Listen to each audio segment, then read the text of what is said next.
Hey, welcome back everyone to the Black Brain Trust. This is episode 216, Space and Technology.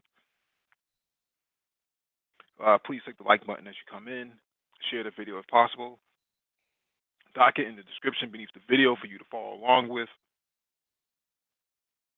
Raining Woman, good evening to you.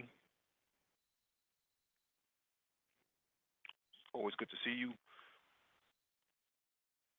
And we'll get started just as soon as I see more people start falling in. I don't want to start too early because people play catch up.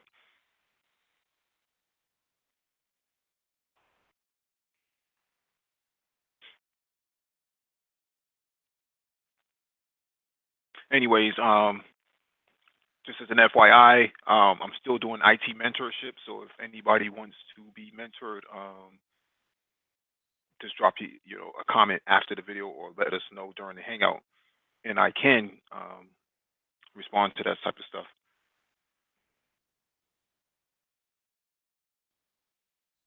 And also as an FYI, we do have the Black Tech Talk on Saturday. Top 5 high-paying technology jobs that Black women can get into. So we do have something for the sisters.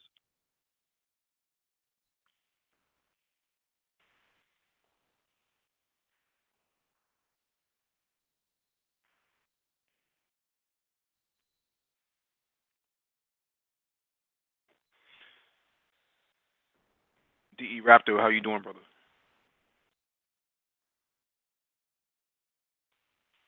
I know some people are not getting the notifications. That's been a problem on YouTube for a while now. I think that has to do with push updates. So make sure that you have the latest version of Chrome on your machine and on your device before you do anything else, because not having the latest version of Chrome is part of the issue.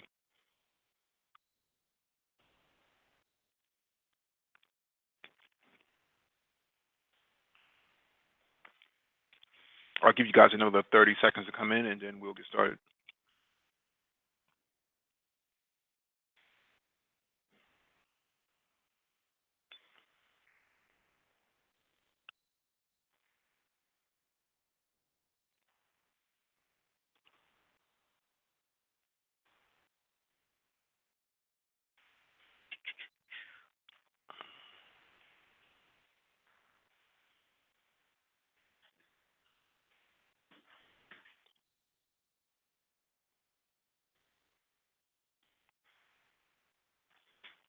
All right, I think we'll get started now.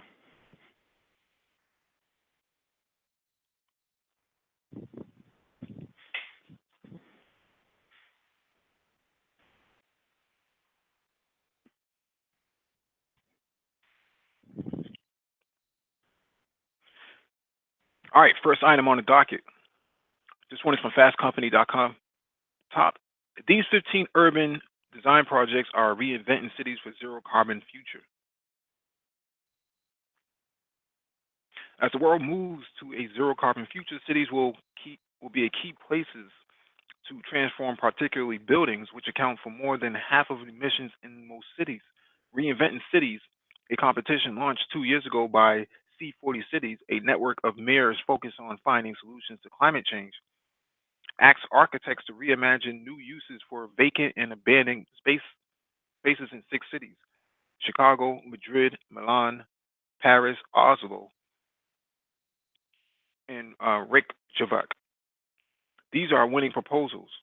The winning teams now have the chance to buy or lease each site to develop the projects. Garfield Green.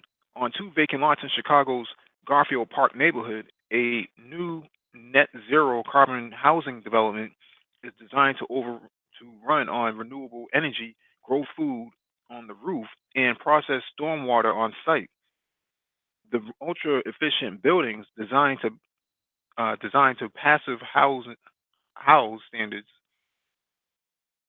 would be built in a local modular factory. This is a picture of what they're describing.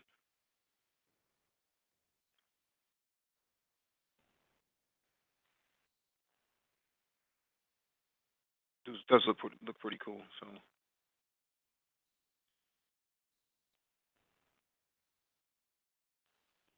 an unused market building in Madrid would be renovated with recycled materials and certified wood, and would produce its own power through solar panels on the roof and walls. Inside the market, the community would have access to local organic produce and workshops about climate change. On vacant land in part of Madrid, sandwiched between an industrial and residential area, a new development would include student housing, rehearsal spaces, and an auditorium for musicians, and organic store and space for urban farming. Nearly half of the surface area would be devoted to green space.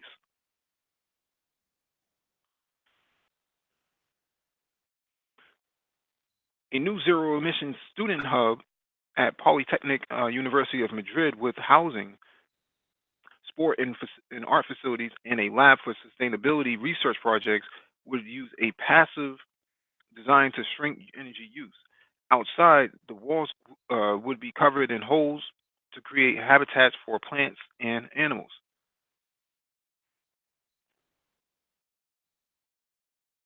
This is a picture of one of the sites. These are solar panels that they've thrown up over the green space. Looks like it has a, just by a rough estimate, just from the artist rendering, it looks like it's about probably close to a gigawatt, maybe a half a gigawatt at best.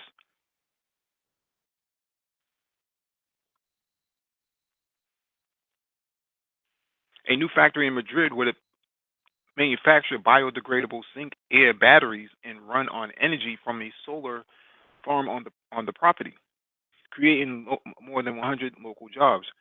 Uh, Regenerative agriculture techniques would rehabilitate the soil, and an on-site compost lab would produce compost from local waste.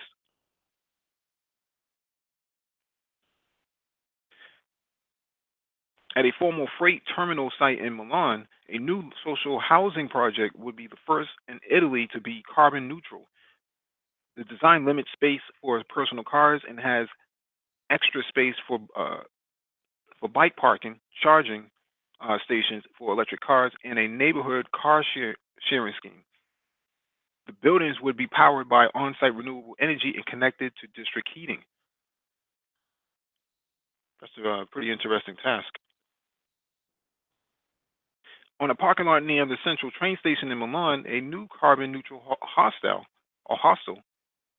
would have solar panels on the roof, a green courtyard, and a breathing wall that can recover energy and filter the air.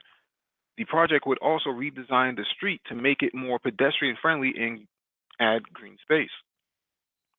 That's a rendering of what they just described. That looks pretty cool.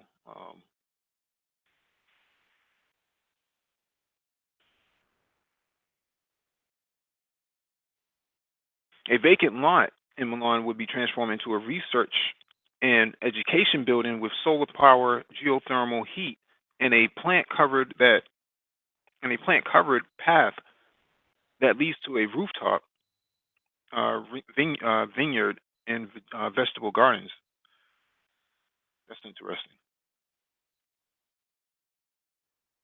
These historic stables in Milan are now unused, but would be converted into an urban park that makes use of natural hot springs in the area.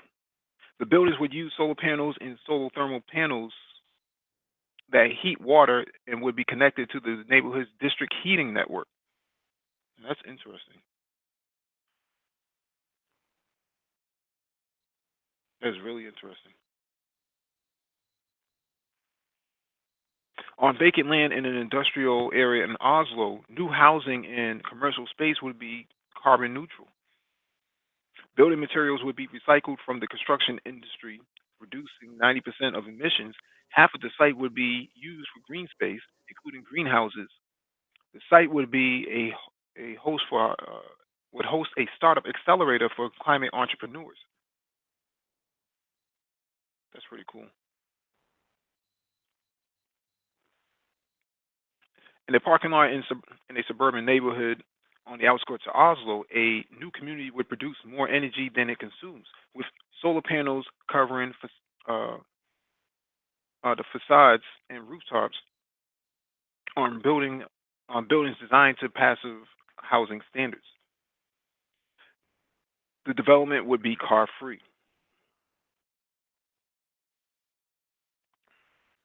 In the Paris suburb of Bogny, a new development would include housing, offices, shops, community spaces like a library, and a daycare with the building heated with geothermal energy and waste heat from nearby sites.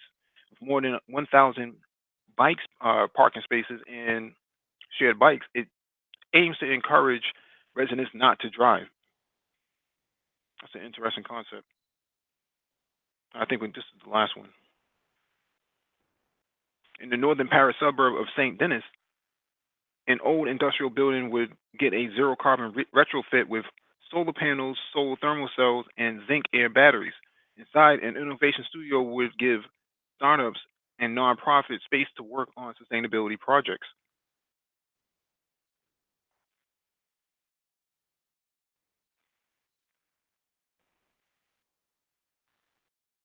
On a polluted industrial site near a planned train station in Reykjavik, a new mixed-use building would be the largest wooden building in Iceland. The building, uh, called Living Landscape, forms a ring around a new park filled with native plants, and the roof is also covered in greenery. The site would promote walking, biking, and half of the parking spaces would be dedicated to electric cars. On an unused site in central Reykjavik, a new ultra low energy building would combine co working and co living along with public space and stores. Geothermal energy would heat the building, which would have a green roof, green walls, and green houses. These are all. I don't see anything wrong with any of these projects. Probably outside of the cost, but then again, it's not being cost is not being taken into consideration here. It's all about the design itself. You worry about the design first, and then you get it out onto the market. So I'm a big supporter of all of those. We got 20 people watching and 12 likes and one dislike. Interesting that we got a dislike. Hello, hello, hello. Can you hear me? Hey, what's going on, dude? What's going on? How you doing today? You? All right. My apologies. I updated my computer. Um, yeah, I've saw YouTube videos about what's going on with some of the projects in Iceland, and they're really not bent on, but they're really headstrong about projects that decrease their greenhouse footprints, projects that use art and use it to build buildings and actually renovate buildings, such as these old greenhouse gas makers, to build into the environment, their art aesthetic. And like you said, when you read the article, excuse me, when you read the article, Mm, um, they, what's my word looking for? They push not having to drive all these cars, not having to to use public transportation also.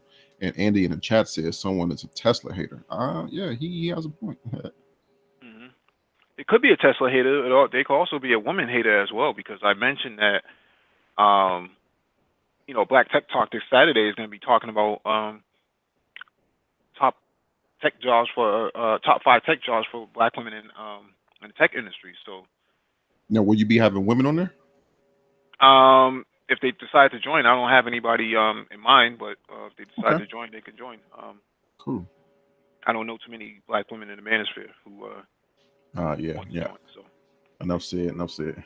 yeah, but yeah, I'm a big fan of like sustainability projects, and climate change projects, tech projects, turning old buildings and retrofitting them, making them do things that they typically would never done before. I'm a big fan of just modification of all things tech, so this is a welcome to me. Hey, what's going on to everybody in the chat, man? I'm not really paying attention to the chat like that, so what's going on? Oh, no problem. I got the chat. It's no problem. Hmm. But yeah, I think when it comes to like vacant lots and sustainability projects and things of that nature, sustainability living, um, they mention a lot about organic gardens and farming on the same property. What really caught my attention was when they mentioned turning storm drainage water, into recycled water on site. To me, that's key, right? Because now you're talking about not so much as living off the grid, but to actually repurpose the environment to your own advantage. So you live in the city and you're not completely off the grid, but you're making use of what's around you, for survival purposes.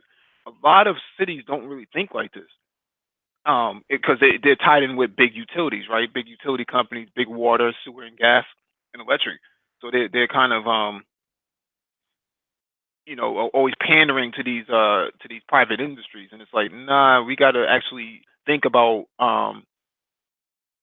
if if push comes to shove, if you're really talking about climate change, if you're talking about preserving water and fighting, things that affect the ozone layer and why the earth is getting hotter, you got to start thinking about everything else that comes with it around it. So that means not dependent upon big utility and and actually being able to go, um, you know, 35, 40% without actually depending on the grid. I think Africa, just as we're talking about this, Africa actually needs to focus on this type of stuff because you have a lot of villages and whatnot that don't have access to electricity in 2019. So why not think about sustainability projects all over the continent? That way you don't actually have to move everybody into an urban center, like they plan on doing, but you maintain the village for what it is, but you also make it you also make it sustainable, where they're not actually dependent upon big utility. Yeah, I'm a big advocate of doing these type of projects, especially like you said, water preservation, because sometimes you have droughts and you can try to, well, people can predict um, when the drought will come, but just to have that water on hand is a big plus because now you're talking crops. These crop cycles are very specific when farm with farmers, and like you said, in an urban community, yeah, some people will say, well, the rainwater has this, and okay, but when it's not that toxic, and, people make it say, oh, it's toxic. Well, when spring break and it's going to summer and a nice downpour, you see all of a sudden you come outside, all of a sudden these trees, the flowers and bloom. So it must not be that toxic. So I'm a big advocate of water preservation, and then also you have these companies such as Tesla come to mind because we just had Tesla. They, albeit it's expensive right now, but in the future, uh, when I say the future, in a couple of years down the road, their solar panels will be able to, and we talked about this. Their solar panels will be able to tie into the architecture of whatever you're building instead of having these big massive square rectangle things on the top of your house.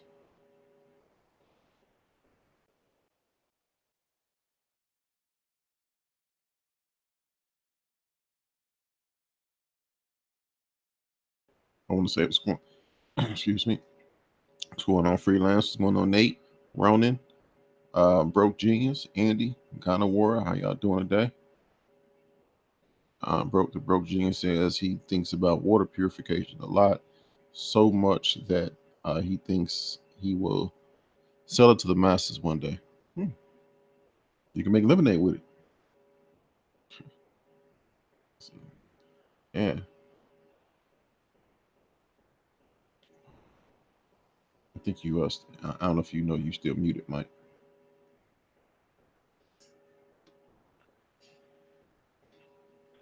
Did you hear anything I said?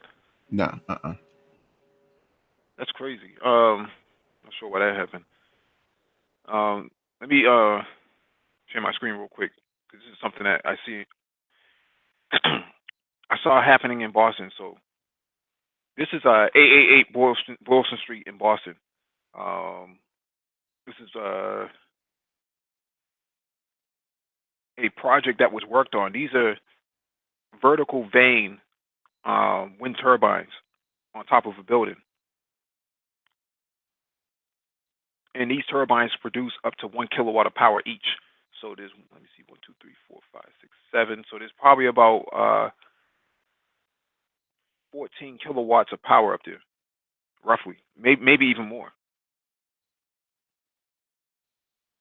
This is part of one of the sustainability projects that was done here.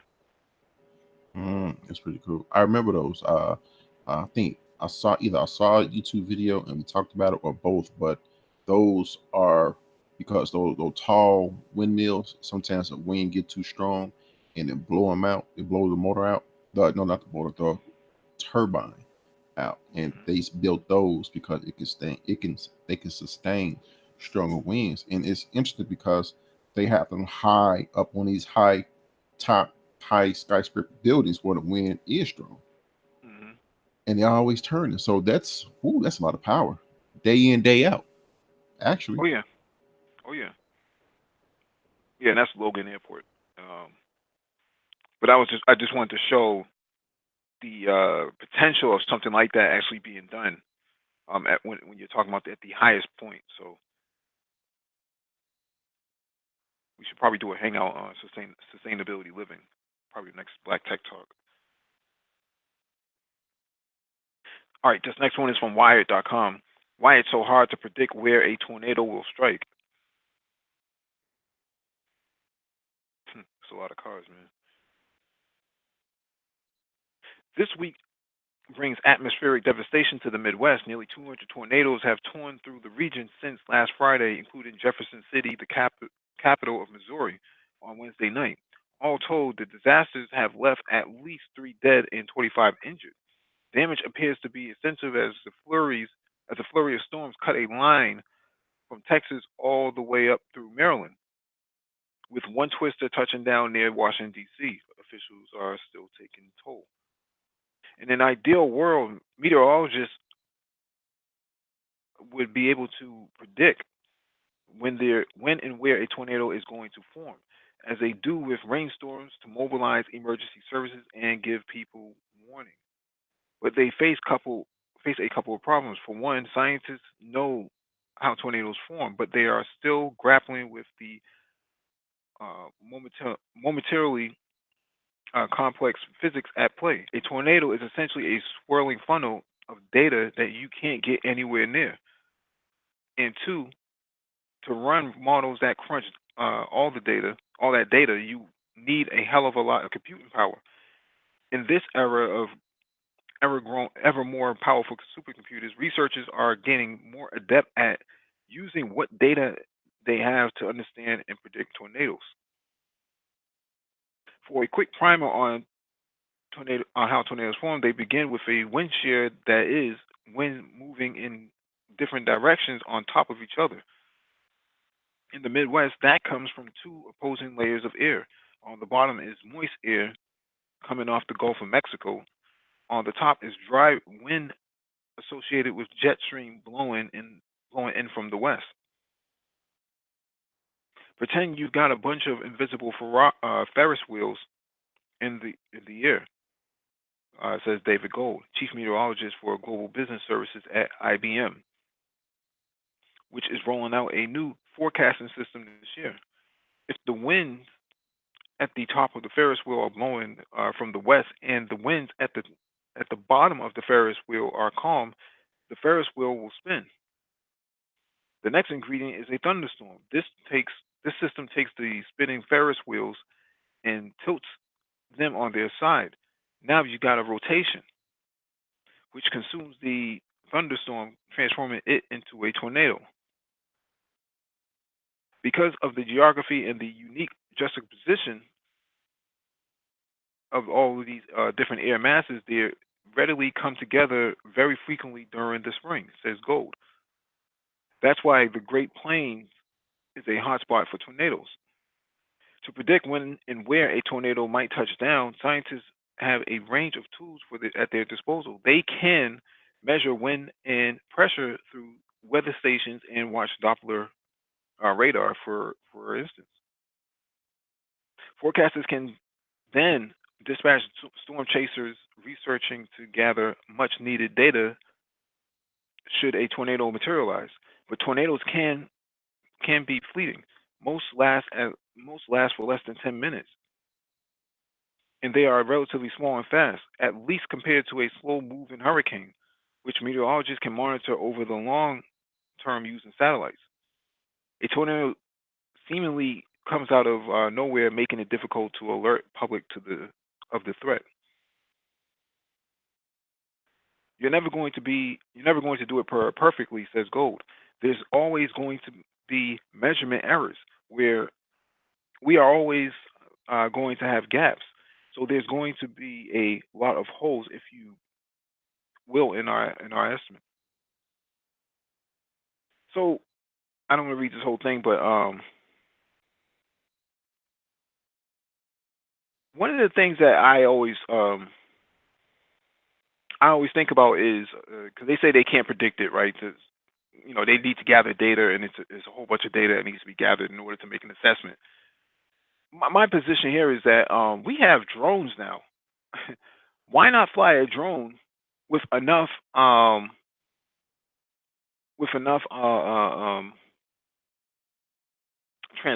on there that are basically IoT based? Let them do all the work. Fly the drone into the tornado. Let it drop these IoT balls in there that report back all the data and collect all this data and actually push it into the cloud as quickly as possible. I mean, it's a one-time use, anyways. Um, and then you'll have a better idea of where the path is going to turn. I mean, despite the fact that it's going really fast, it at least gives you predictability at near real time, if that makes any sense. Yeah, that sounds like a scene straight out of Tornado. That just, I think it was a '90s movie, uh, where they dropped You mean Twister? yeah, Twister, yeah, where they dropped all them balls and in the in Twister, Hmm. and they were able to just get a whole bunch of data.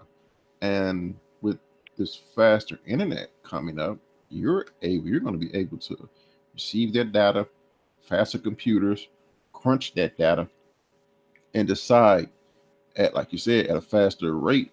Hey, ring those alarms over in this county or in that county or Hmm.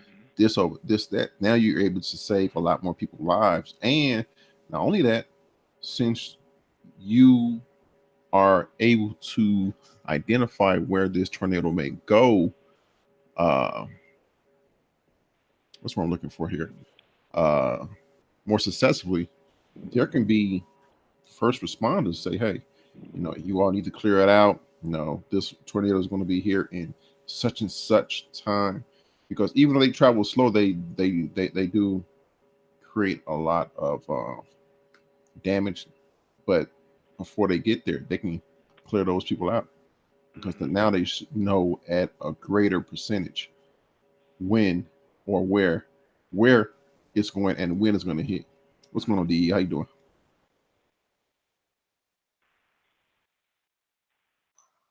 Oh, pretty good, Mike. Hey, what's going on, dude? Yeah, so I agree. I agree with what you're saying. That is it.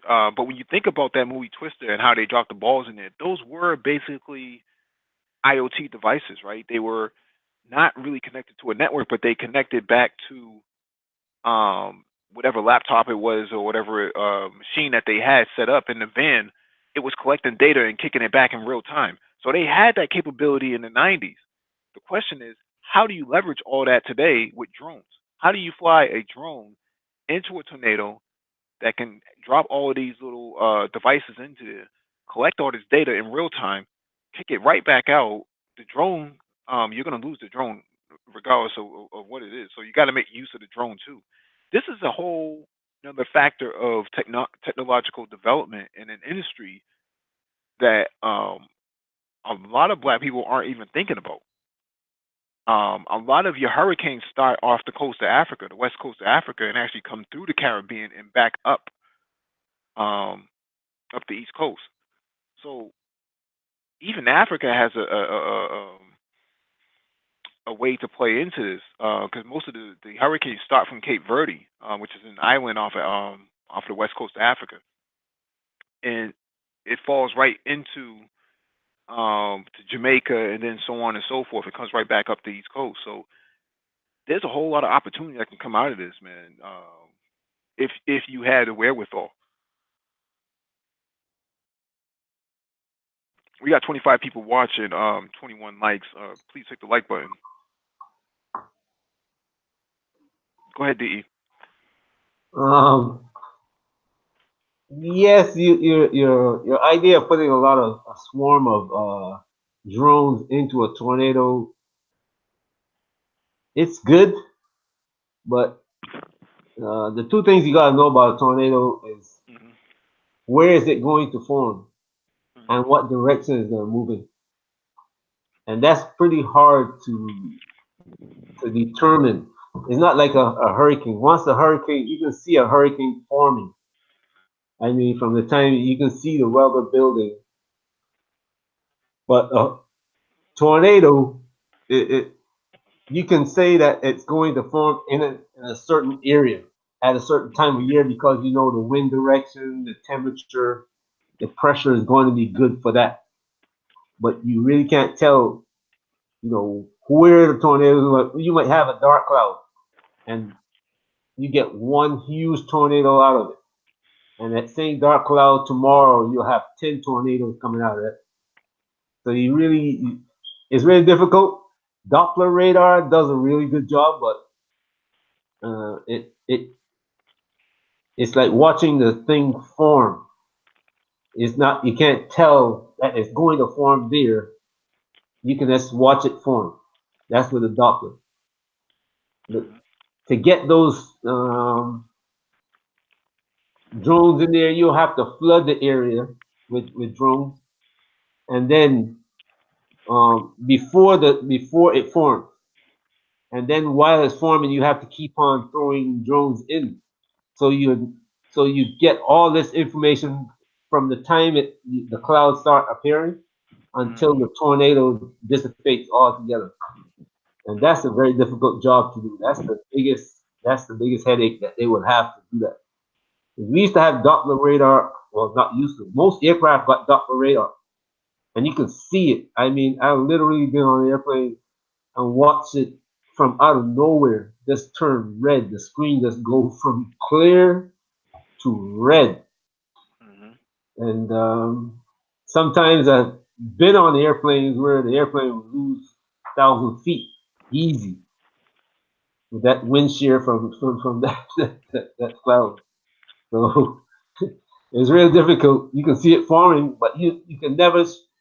You will be flying the airplane and it looked like clear air, and then it looked like you're above the weather, and then from out of nowhere it just sucked you in, and Well, that's how tornadoes form.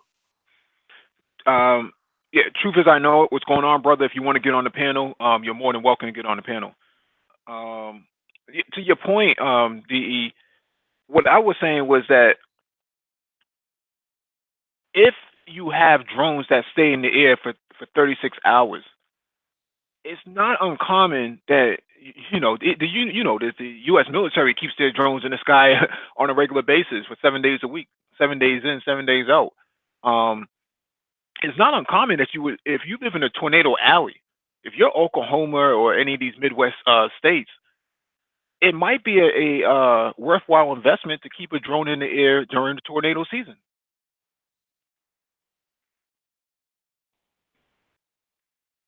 Yeah, you can keep you have to keep from me, from my opinion, you have to keep drones in the air. They have to be like, I'll say, about 10 to 20 miles apart at all times, because you never the tornado doesn't form in a place that you Hmm. might expect it will. Hmm. Because when you watch a tornado form, is this huge black cloud, and then from out of that cloud you will see like little fingers of clouds just reaching down to the ground. And sometimes they don't even touch the ground. Hmm. Sometimes they just reach out and disappear. And Hmm. then sometimes they just reach down and then they jump around. So you got to have drones wherever that tornado touched down and wherever it moves to, so you can gather the information and then put to work your computers to kind of evaluate it. Hmm. All right, this next one is from Yahoo Finance. Why Mark Cuban is taking coding classes. Dallas Mavericks owner Mark Cuban leads a busy life, but a billionaire investor says he still finds time to take coding classes online. Let that be a note to some of y'all in the chat who sit on these 8-hour hangouts. Cuban told Yahoo Finance editor in chief Andy Sura in a recent interview he has taken several online courses to stay up to date on programming languages and evolving technologies, including machine learning. Doing so arguably makes him a savvier investor when tech startups pitch him. I mean, I've been on Amazon doing the machine learning tutorials, Cuban said. Right now, I'm going through, I've taken Python online classes, probably six next to Lionel. Cuban even said he keeps a machine learning for dummies book in the bathroom at home. Must spend a lot of time in it. I just started JavaScript neural networks, added Cuban, referring to computer systems that act similarly to biological neural networks and adapt to performing tasks. There's a little tutorial where they've got most of the libraries, and if you have a background in programming, it's not hard. Cuban's comments on coding were part of an episode of Influences with Andy Sora, Yahoo Finance's weekly interview series with some of the biggest names in business, politics, entertainment, sports, and academia. For Cuban, the end goal is less about becoming a coding whiz and more about improving his general knowledge. Machine learning, for instance, which enables products and services to learn and perform tasks without requiring explicit instructions from programmers, is a technology already deployed across many areas. Google search employees or employers machine learning to present users with more relevant search results. Waymo, meanwhile, has said machine learning is vital for its self driving systems to figure out a car's surroundings and predict how nearby cars might behave. I'm not trying to be a great I'm not trying to be great at that coding or machine learning, but I want to understand I so I want to understand it so I understand all the nuanced elements of it and how it works so that I have an advantage, Cuban explains. It's a smart move for the longtime startup investor who has poured his money into more than 120 tech startups over the years. According to Crunchbase, as well as investing in hundreds of ventures as a host of Shark Tank since joining the popular TV show in 2012, Cuban also purchased the NBA's Dallas Mavericks for $285 million in 2000 and co-founded 2929 Entertainment, a media and entertainment company which counts film distributor Magnolia Pictures as a subsidiary. In becoming proficient in online coding and tech like machine learning, Cuban can better understand the ins and outs of a startup's technology when the startup pitches him. Yet another way the prolific investor can stay ahead. I mean, Mark Cuban's a billionaire. Everything he's doing, I've been telling you guys to do this on every single hangout. Instead of sitting on 8 hour hangouts talking about weave and all this other stuff, you guys should be doing the same exact thing that he's doing, which I've been telling you guys for a long time. We went over an article last month. A black man, young black man, who was washing dishes and waiting tables, took one of these online classes, and now he's making $65,000 $70,000 overnight. I mean, how many different examples do I have to show you all, or do we have to show you all that this is possible? You gotta stay on code, but for lack of a better pun, you gotta stay up to date on what's going on, and that's why we do these hangouts. I know. Please jump in. Huge. Yeah, I agree. Mark is Mark Cuban is doing it, and you know how eccentric Mark Cuban is. He has less of a filter than a lot of other people, and he comes off as a person that won't lie to you. And Mhm. a lot of the technology that he's speaking about, you've spoken about ad nauseum over Mhm. here, machine to keep a machine learning for dummy books in the bathroom. You know, Mhm. we may laugh about him being in the bathroom, but he has that machine learning for dummy books in the bathroom. He talks Mhm. about Python. He talks about JavaScript. Mhm. He's taking, excuse me, and actually he even told he in that article he even said where to go because he said he's taking machine learning courses on Amazon. Mhm. So there's a lot of places on here. You know, we talk about Udacity. You can even go to Free Code Camp and do little projects like that. There's brilliant.org. There's a multitude of places out there, but like you said, you won't know about them because you're not. A lot of people are not receptive to that information, and Mhm. when we show you not just say it, but we show you, hey, this is what's coming. These are the skills you will need to do this. And not only that, okay, hey, this is what's coming. This is what it's paying. And these are the skills you need to get into that. So instead of a lot of people, not all, but a lot of people Mhm. will debate you on it. uh it's like, well, why you debate me? I'm showing you what I'm just reading you from the Bureau of Labor Statistics. Why you argue with me? That type of stuff. Mhm. So the small amount of people will accept it, but Mhm. the masses will not. I mean, Mark Cuban's a billionaire. We're not that. We're saying the same exact thing. We're not that far behind him. You give me the opportunity, or give us some time. It's really about time and opportunity for us. We'll be sitting right in Mark Cuban's position, saying "I told you so." You know what I'm saying? Like, we're not just talking out of our ass, man. We're really telling you some real stuff, and just people on YouTube and social media will say that we're talking BS. You got a billionaire sitting in his bathroom saying the same exact thing that we're telling you on these hangouts, and you know people black people are not listening, man. They're not listening at all. Yeah. Go ahead, D.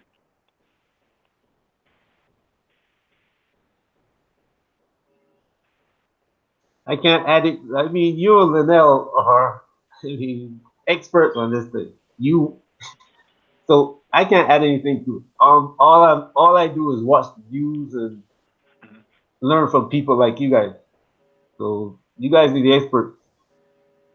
If nobody's listening to you, that's their fault. I mean, that's it's stupid. For me, I am not in the workforce anymore, and I still try to keep up on these things. The young guys who are 19, 20, even 35 years old, you guys should be head first into this. Mhm. Well, that's why we do these hangouts for the exact same reason that Mark Cuban said.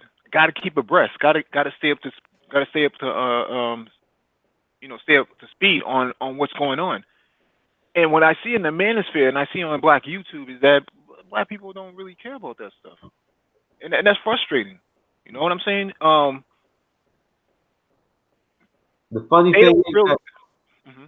but the funny thing is that Mark Cuban is a billionaire. Hmm. He doesn't need the money. He doesn't need to sit up. He can just run the businesses that he has. But he's Hmm. looking at the future and to see where he's going to have to put his money so that he doesn't get left behind. The businesses that he got invested in right now may become obsolete in the future. Hmm. So he's got to constantly look at the future, see what's coming, know about it, how to invest in it, and he's doing it. I Hmm. mean, if he's a billionaire and doing it, does it make sense for the guy who is trying to make ends meet on the street not to do it, even when it's free? I mean, he's taking free classes. He's a millionaire he's taking free classes. Oh well, you know how billionaires save their money. They're not billionaires, or by spending their money. They're billionaires by saving their money. But you know, he's taking Udacity. That's probably that's. I mean, it's obviously it's a drop in the bucket for him, but still, he's still leveraging all the resources that we talk about on this hangout. Every docket, we put the links in there. The descriptions, and the link is in the description beneath the video. Every Saturday, we have a Black Tech Talk. Same thing he's talking about. What we're talking about. If y'all are not gonna get up on this, man, I don't know what else to tell you.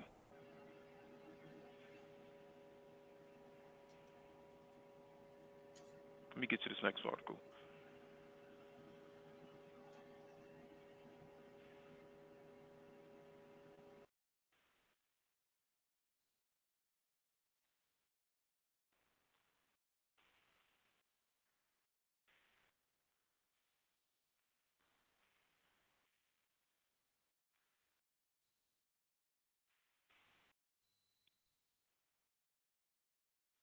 All right, next one is from FastCompany.com. Yes, Ford's new delivery bot is creepy, but that may be good, maybe a good thing. The internet loves freaking out about bipedal androids. So by now, you've probably seen Ford's video showing a mantis-like robot that can unfold itself from the back of a delivery van and walk a package up to your suburbanite porch. Ford is billing the bot named Digit and created by Oregon-based Agility Robotics as an ingenious solution to the so-called last yard problem in automated package delivery. In short, a self-driving van can get your Amazon crap from the fulfillment center to your address, but what about covering the ground from the curb to your door? That's when a pair of legs and hands come in handy.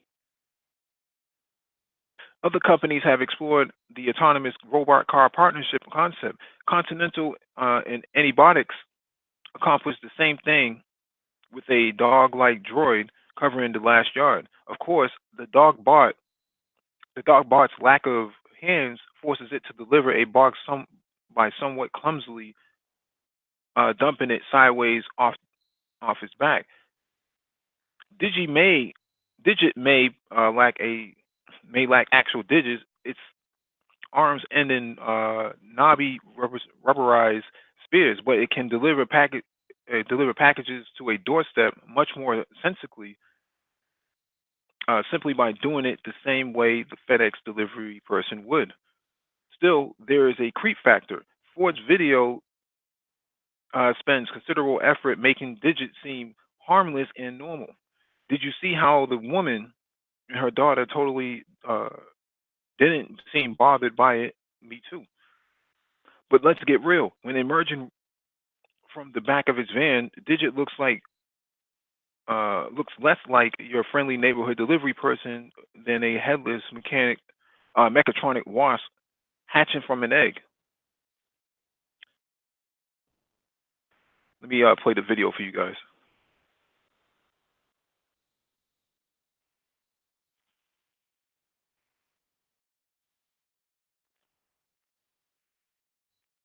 Can you imagine this in the hood though?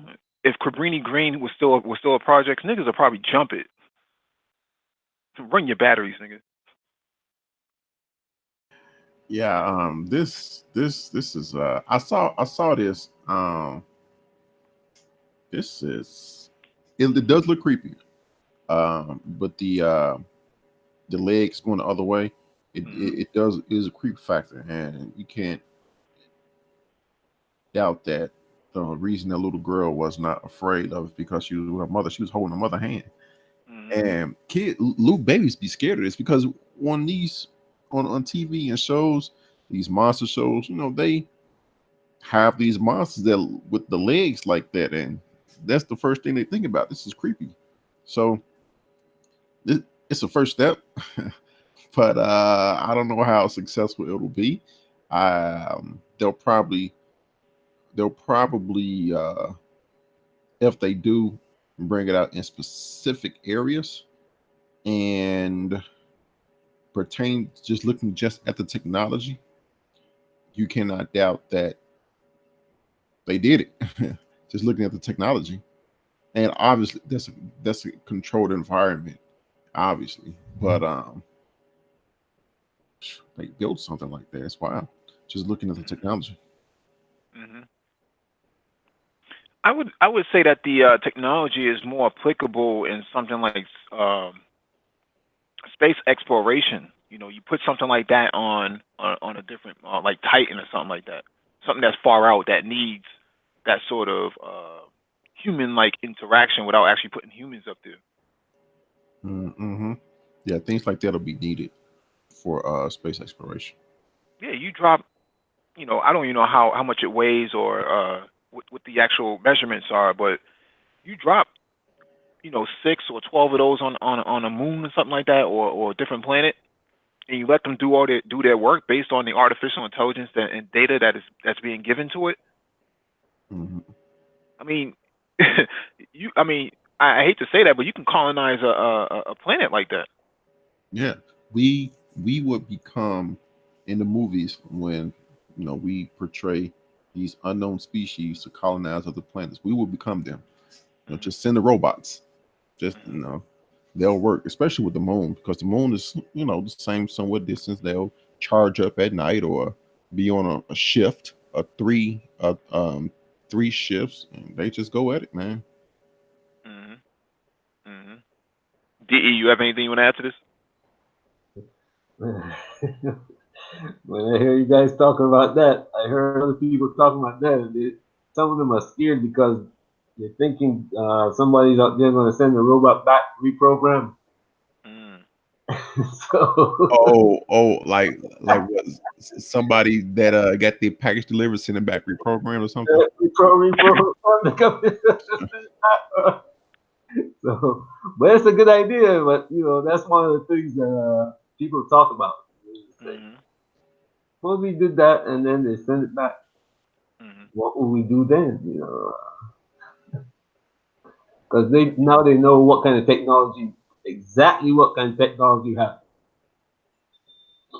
The fact that it can go upstairs and pick things up and put them down and stuff like that. I don't think it's going to pick up a package that weighs more than it itself, but it is something to be noted. But I do think that this is better for space exploration because of its ability to walk several miles or certain distances and whatnot. The ability to go up and down crevices and stairs and stuff like that. That's going to be crucial. And yeah, that's going to be very crucial in the coming years. It's one of those things that the more application that you find for it, the more uses you're going to get out of it. Not But only we that, talk. Go ahead. like you see, when it goes to rest in the back of the vehicle, it Hmm. goes to the rest position in the back of the vehicle. If you Hmm. put one of those things on the moon, um, you can send it to a location and activate it. It'll perform the task that you said it goes to rest, and if you find the information that is sending back to be what you think it is, if you want more information, it can come off that rest position and seek more information, whatever you thought to do. That machine is, I mean, fantastic for going into space. I'm serious. Hmm. and you can actually send it information, exchange information with it, because it got control, and it not only can think, but you can if it looks at a rock, you can you know what to look at the rock closer, you know, try to break the rock, um, drill a hole in the rock and take out samples, and bring it back to the vehicle and test it. It can do all of that. Hmm. Mhm. I want to point out we just got a second dislike. I think someone else is having a show that's in our mouth. Our name must be in someone's mouth. So Mhm. You know you're successful when the hate comes. you you ain't popular, you hate us. Yeah. Yeah, absolutely. But yeah, these are areas that we've been talking about on here that black people should be getting involved in. Robotics on Udacity. Let me go to the website.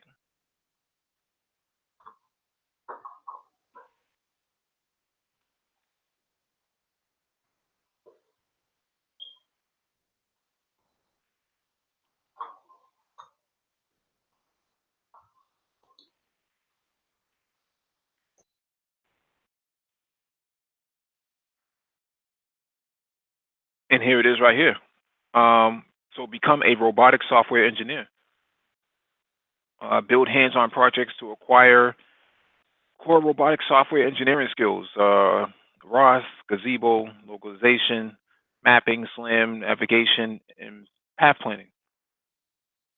And classes start in 8 days.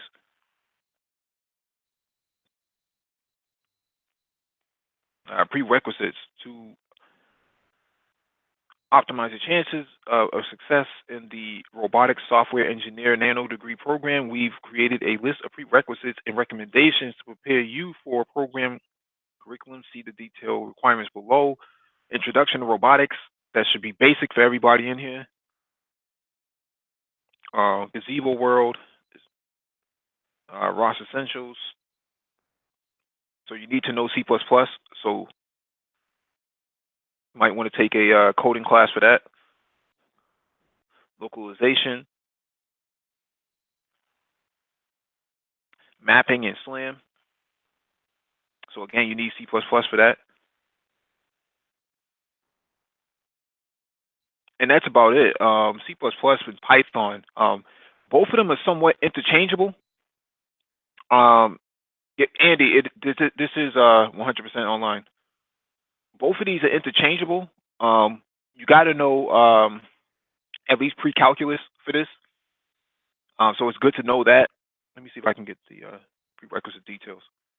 Yep, intermediate calculus, linear algebra. These are all things you should have learned in school, anyways.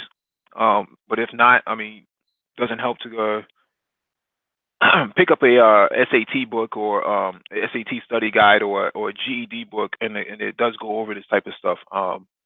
If you pass your GED, a lot of this is on that was on the GED is actually here in this program. So basic Linux commands. There's only about maybe 20 or 30 commands that you really need to know, and most of it is pretty self-explanatory. So if you want to do something, you always use the man pages. These are high-paying jobs too. Well, I think we went over this maybe last week, or a week or so ago, maybe a month or so ago. But these robotics jobs are paying, up to 140 grand. The estimated time is 4 months, so a nano degree is 4 months. And if I remember correctly, I think the class is probably about what $1,000 or something like that. It's less than the pair of you know uh, uh these spinning wheels that these guys like to put on their cars, with the candy paint or these big exhaust systems.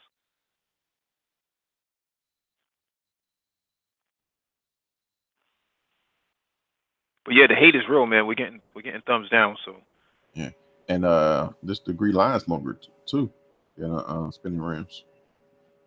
What's that? I said that class lasts longer than the spinning rims. Oh yeah.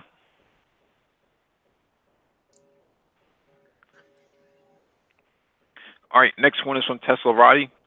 Tesla pickup truck starting price to be 49,000 at most, undercutting Rivian's R1T. Elon Musk has mentioned in the past that among Tesla's upcoming vehicles, he is most excited about the electric car maker's upcoming pickup truck. Musk has revealed some details about the vehicle little by little over the past months, from its Blade Runner cyberpunk look to its insane tech. During his recent appearance at Tesla owner enthusiast Ryan McCaffrey's Ride the Lightning podcast, the CEO revealed one notable aspect of the vehicle: its starting price. Musk noted that the Tesla pickup truck would have a starting price of $49,000 at most, though he pointed out that the company is looking to offer the vehicle at well under $50,000. You should be able to buy a relatively great truck at 49,000 or less, Musk said. At a starting price of $49,000 maximum, the Tesla pickup will undercut the Rivian R1T, an all electric truck that has been critically acclaimed since its unveiling last year. Compared to the Tesla truck, the R1T will carry a significant premium starting at $69,000.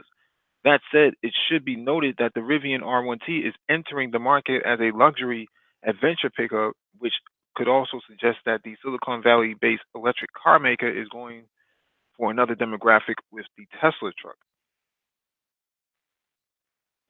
Lionel, you've been a big champion and advocate of the Rivian.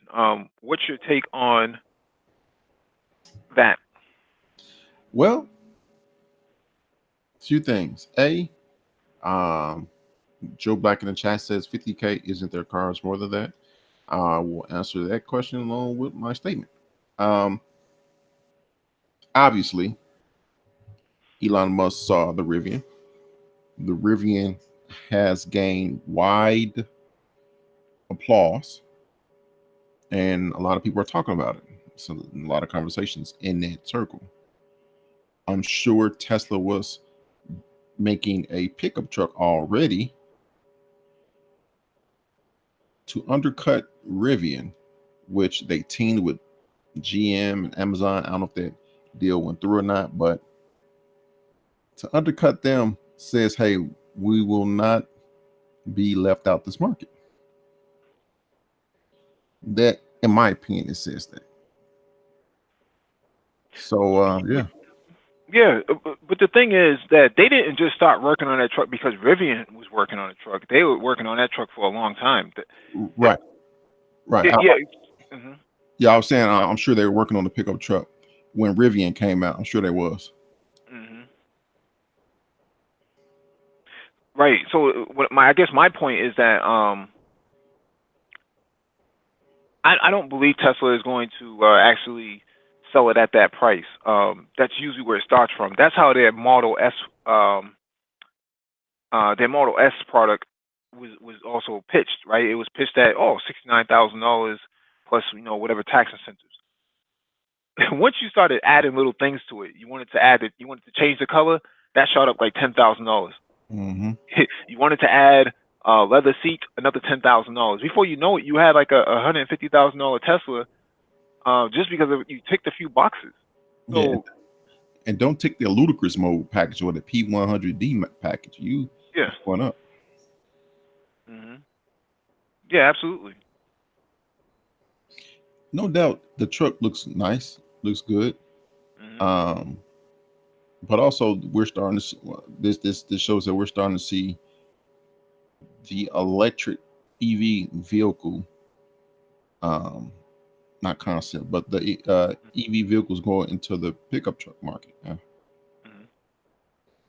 It had to. In order for you to survive the electric car market, you have to scale up, and pickup trucks are about scaling up more than anything else. Yeah. And like we went over, the best-selling vehicle in America is the Ford F-150. So, Yeah, because it's a utility vehicle, right? It gets dual purposes, whether you want it for luxury or you want it for utility purposes. You have to remember most, if not, I would say the majority of utility companies and state government um, utilize the F-150 for those purposes, right? I mean, I've seen them just buy a F-150 just because it's an F-150. And what happens here is nothing really goes in the bed, but it actually is just a part of the culture of work, of, work utility. In case you need to put something in the bed, you have a bed back there for that reason, right? So, um, in the north, we use them for snow plows, right? These the smallest snow plow is a F-150 with four-wheel drive. I think that's what it is, mhm, maybe. So you see things like that happen, and that's why the F-150 sells so much because it has a crossover appeal. It does multiple things, not like the Tesla where it's an electric vehicle, but that's where it stops at. mhm. Faber in the chat says two things. A lot of people buy trucks for the looks, though, which we agree. And he asks, does it have any real towing capacity, though? I'm going to go out on a limb and say, yeah, only because it's Elon Musk. It tows its own weight. Oh, that's It's an great. electric. It's an electric car. It tows its own weight. That's right. De, you have anything to say about electric vehicles, pickup trucks? You like the Forerunner, so I know you're a truck guy. 4x4. No, I don't know anything about electric. Not that I don't know anything about electric, but I'm not ready for electric vehicle yet. Price is too high. Oh, I think it's gotta come down. what's an acceptable price for you? Probably about 30. Because me, 30. I'm retired. You see, I'm retired. So what I'm going to use my vehicle for is not the same thing as you will use your vehicle for. You you Mm-hmm. you are a working person, and you're going to use your vehicle more likely for driving to work and for short trips like going to restaurants or you know. Me, while I be using my vehicle, like if I go on a long trip Mm-hmm. or if I go 2 miles down the road, you know. So I got to look at that. I'm not going to buy a $60,000 vehicle, park in my driveway, and it Mm-hmm. sits there, unused 5 out of 7 days of the week. Me, Mm-hmm. I'm when I was younger, I would do something like that. When I was Yeah. trying to impress girls, you do something like that. But now I'm Mm-hmm. not doing that. But you would be the perfect customer for something like a Waymo, right? A autonomous vehicle that picks you up when you need it and takes you where you need to go as a retiree. Exactly. Yep. That that I will live with. I'm serious. If Tesla was to do something like that here, um, I get rid of my car. Well, I mean, Tesla wouldn't do it, but companies like Waymo would actually do something like that. Uber has already done something like this. Actually, let me bring the article up because I think that's just as relevant.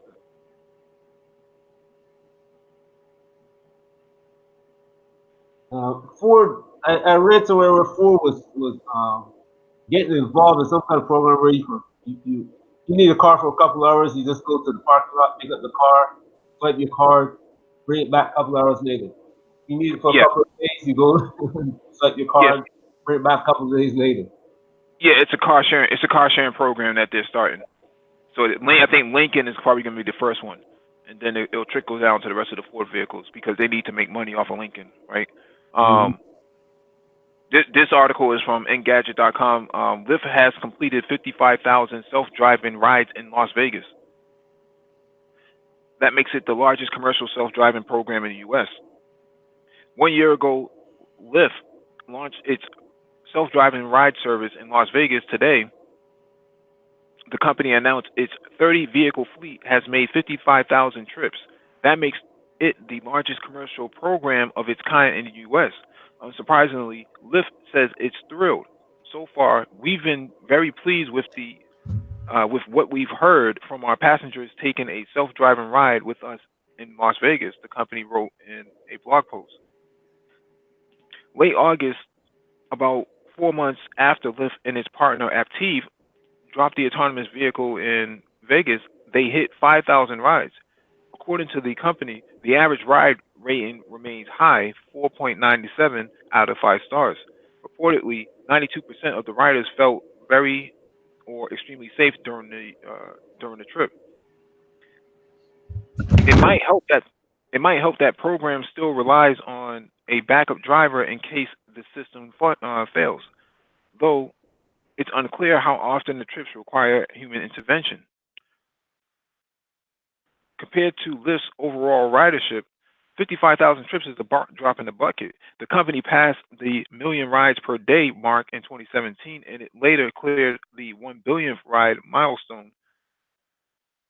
While Lyft may have the advantage of a head start and a clean record, Uber recently uh, infused itself infused its self-driving car unit with a significant cash investment. It's not yet clear if Waymo will prove to be a competitor or collaborator, as the Alphabet company is expanding, but will also partner with Lyft to pick up riders in Phoenix. Either way, the fact that Lyft and Aptiv have made it 1 year and 55,000 trips prove that the self-driving service has staying power. So that's what I was talking about. That's what I was talking about. A service like that would probably suit you better than buying an actual electric vehicle. And this is a BMW that they're using. Looks like a 7 Series. Yep. Anybody who doesn't require a car, for everyday use for long periods of time, Mhm. that's what a system like that is good for. Mhm. That's the market. I mean, if a lot, especially in neighborhoods that are not served by taxis, say like Brooklyn, certain parts of Brooklyn. Mhm. That's ideal, because car don't get robbed. Yeah. Mhm. All right, let me get to this next article.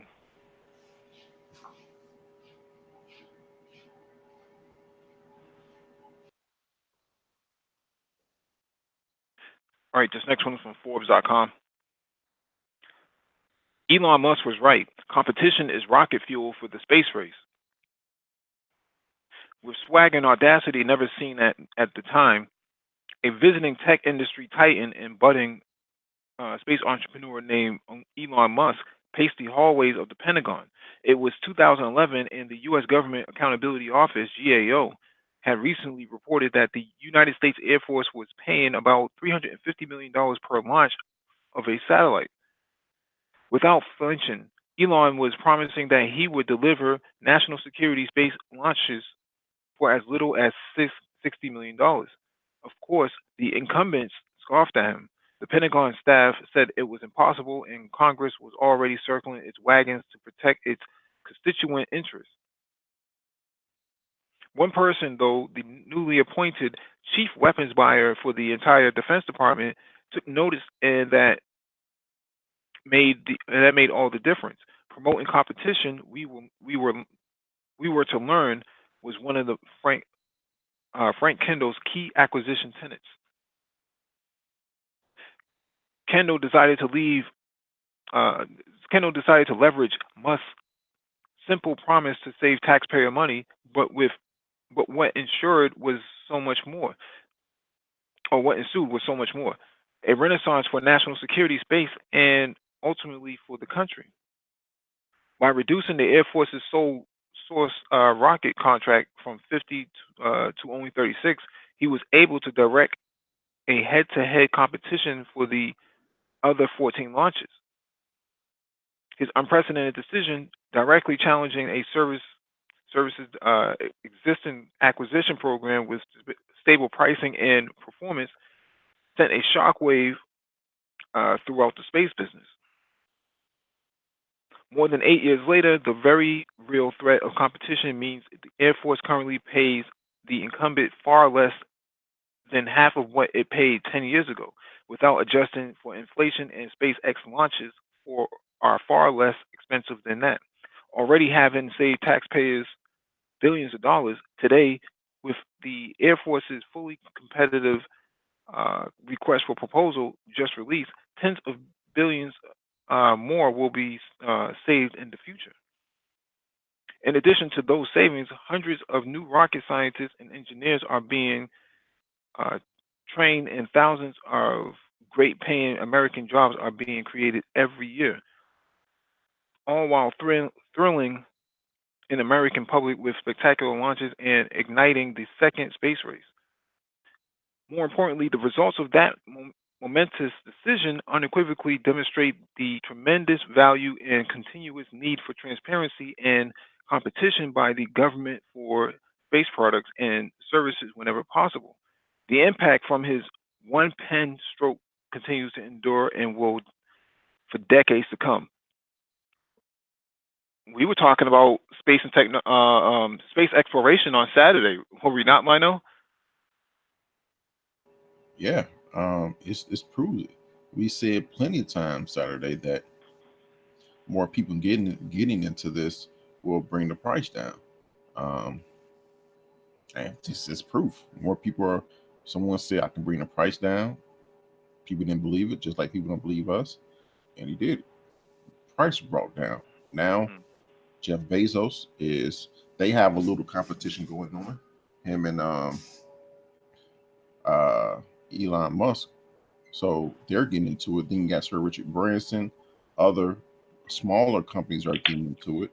So these smaller companies are going to specialize in other things such as making smaller rockets, just like rockets from metal, and the price is just going to come down more and more. We went over Saturday how um, mhm, these CubeSat satellites, you can program them to do whatever you want to do.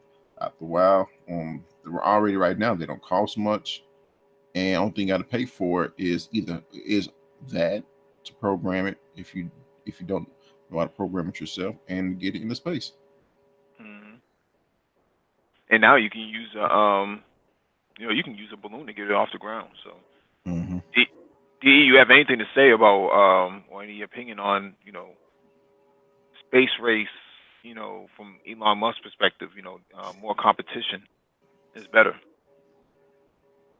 Look, a lot of guys are thinking about future employment, what kind of job they can do. And the rocket scientists, they're the theoreticians for these projects. Mhm, But the people who make the rocket, who build the engine, mhm, all they need is an FAA certificate. mhm, You don't need 4 years of college, master's degree, PhD. You need an FAA certificate. If you go in the military, you can learn welding, sheet metal, all that. That's what you need to build a rocket. mhm, And these guys, the guys that learn the theory go to college for 5, 6 years, 4, 5, 6 years. The guys who actually build the thing may not go to college for that long. They might have a go to school for 2 years, and they're the ones who build it. And they not only know theory, like the guys who go to college for 6 years, but mhm, hey, these guys make $60 an hour, 40 between 40. What I've seen, $40, $60 an hour. So you told me if my little black kid, my son is going to school here at Florida Tech. That's what he's studying. mhm, So it's up to us to get our children involved in this. This thing is the future. mhm. And like I said, it doesn't take 4, 6 years to get into the program. You can do it in 1 or 2 years.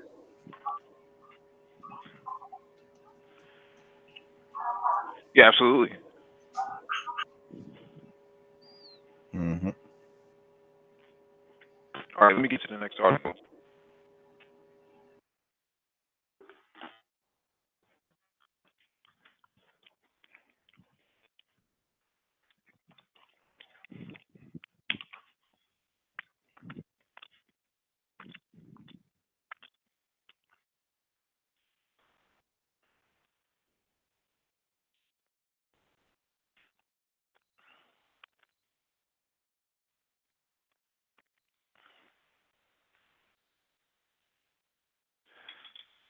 All right, this next one is from space.com.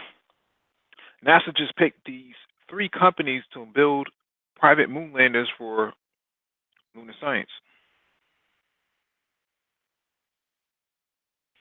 NASA has chosen the first commercial companies that will carry the agency's equipment to the moon during its lead up to a human landing in 2024. Astrobotic intuitive machines in orbit beyond. The the companies will build moon landers to ferry NASA science experiments and technology demonstrations to the lunar surface. Those flights will be the first step of the agency's ambitious Artemis program to land humans on the moon in 2024. The first mission by Orbit Beyond will launch in September 2020. The other two will launch in the summer of 2021. This is truly exciting, a new way for us at NASA to do business. Thomas Zabukin, the head of NASA's Science Mission Directorate, said today, May 31st, during the announcement at agency's Goddard Space Flight Center in Maryland. We can't wait to do the science that we want to do with the instruments that we're developing right now. Science that, in many cases, even 5 years ago, we didn't know how to ask questions about. This is how urgent this is. That's one of the images of a lander.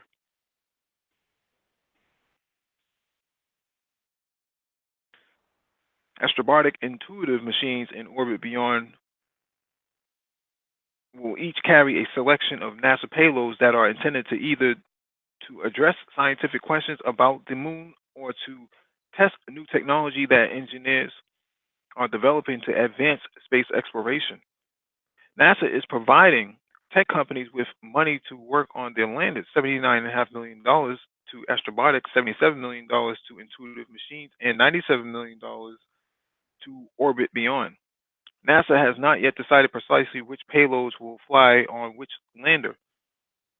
The agency intends to do so later this year. Astrobotic has said its Peregrine lander will carry up to 14 payloads for NASA as well as 14 experiments for other customers for a total of 28 payloads in all. Intuitive Machines will fly 5 payloads on its Nova C lander, with Orbit Beyond carrying 4 payloads on its own Z01 lander. But each company's lander will be carrying more than just NASA's payloads. Orbit Beyond showed off a demo, showed off a small demo rover as well as its lander model during the event NASA held to announce its commercial partners. Astrobotic also said it plans to carry rovers on its lunar lander. So this is just a rendering of two of the landers.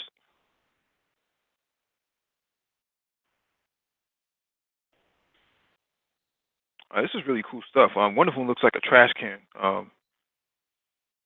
This one right here looks like a trash can, kind of like R2D2. I know. What do you think about this? There you have it. They're partnering or contracting with private companies. Jim Bridenstine said that when they go to the moon in 2024, they're going to launch an unmanned rover to the moon in 2020 next year, and uh, in 2024 they're going to launch a manned rover to land the first man on Mars. So it's going to be a woman on that journey, that 2 to 3 day journey. It takes 2 to 3 days to get to the moon. Um, the They said they're going to contract with companies to cut down on the price for NASA having to build things. They're going to contract with companies to build I forgot what he said, what he was gonna contract, what specific, but it's a part of Project Artemis.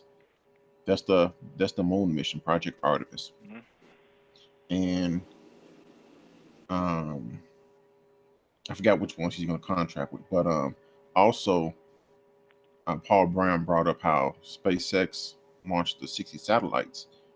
Um, when not my last crypto video, but the one before that, I said, hey, at the end of the show, it was a Thursday, so I said, hey, SpaceX is going to be launching their rocket. It was canceled twice because of weather, and they're going to go launching it, and they launched. We covered that first here. It's on record, it's on video. There was 60 satellites. That's all they could fit in the fairing. It was packed to the gills. 60 satellites, and on Raw Space on YouTube, I know Everyday Astronaut covered it. They showed the launch, and I know somebody in the chat said that him and his son watched the liftoff Money Mike, and also last week Monday we covered it, and it said that other companies plan to at least four to five other companies plan to launch satellites, including Jeff Bezos' Blue Origin, for the same thing. Hmm. So this is and it's such a monumental project that SpaceX is going to use their I forgot the name. Oh, I keep forgetting the name of this rocket, Big Falcon rocket, because it has a larger fairing to launch more satellites once it's up and going. But yeah, this is monumental stuff, and like Paul Bryan said, we covered it here first in a part of YouTubers in the manosphere, or Black YouTube, I guess. We're one of the first ones in the broader Black YouTube. We're one of the first ones, if not the first ones, to cover it. Hmm. We also have our Consigliere, Nagon 11. What's going on, brother? What's going on, Gun? Consigliere, I see. Come va, come va, come va, come va, come va. Mm. How you guys doing, man? How are you guys doing? Bien, muchacho. No. Sto parlando italiano un po'. Io non posso parlare italiano molto, ma ho capito tutto, eh? Oh, I see. Ma non si sa mai che può essere sedere, eh? That's a little Italian there for you guys. But anyway, how you guys doing, man? What's going on? Oh, chilling, brother. Chilling, man. All right, yeah, Lionel, that's pretty awesome. Yeah, the stuff that's being covered here first on the Brain Trust. So that's one of the reasons why I think this channel is pretty unique. And right now, to be quite frank with you, I've been looking at some of this stuff and checked out a couple of the articles, but I'm just here to learn because I'm picking up a lot of stuff here as well. And wow, this is a great repository of information that's coming down. So I'm just going to kind of listen. I'm sure I'll have some questions to drop in here in a little bit, but yeah, this is really good stuff. Really good stuff. All right. All right, let me get to this next article from Wired.com. How a group of students built and launched a rocket to space. This is just a short clip of the video.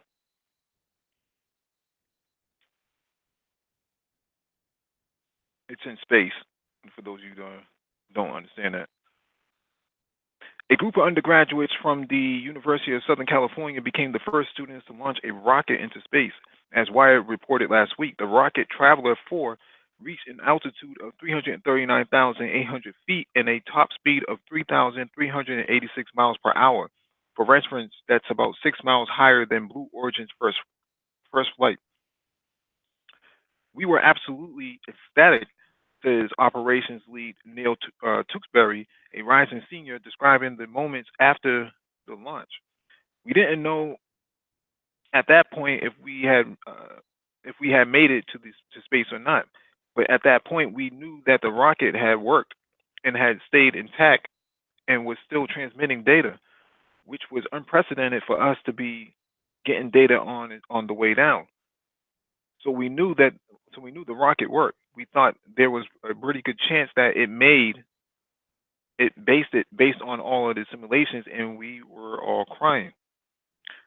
Since its founding in 2005, USC's Propulsion Lab has been trying to put a rocket in space. and continue. And continuity has been one of the team's biggest challenges. What's hard about the college is that we're only here for a couple of years. The longest standing people in the lab have only been here 3.5 years, and you lose your best 25% every single year, Tewksbury says. So we have to work really hard on carrying forward our data, carrying forward what we know, what we learned, lessons learned, try not to repeat the same failures over and over. Wired's Ariel Pardes had the chance to speak with Tewksbury this week about the launch process of building the rocket and much more. You can see that interview in the video above. This is a live video of their or recorded video of their rocket that hit space and was in high orbit.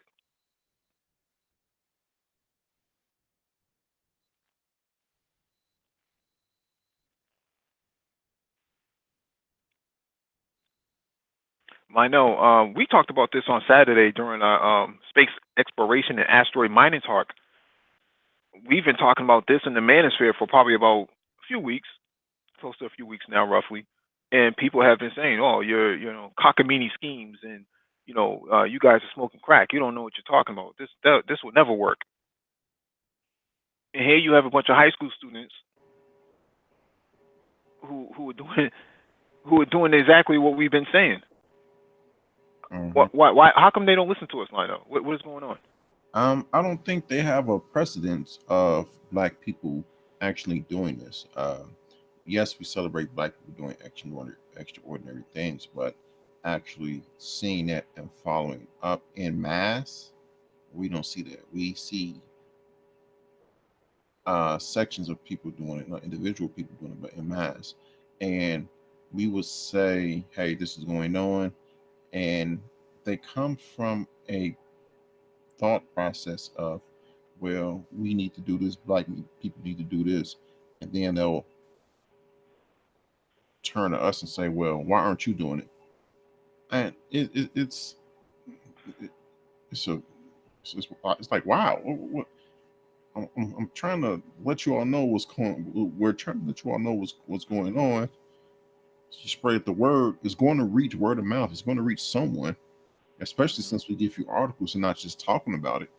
You say, hey, this. I heard this is going on. Yeah, yeah, it was a Forbes article from the other day. Bring it up on your phone. Da, da, da, da, da. So, Mhm. yeah, So if some high school students can do it, what's stopping black people? Nagone, anybody on the panel want to jump in on it? Lack of initiative, um, lack of initiative, just a lack of vision as well. Um, I think a lot of us are kind of eased on making excuses and saying, hey,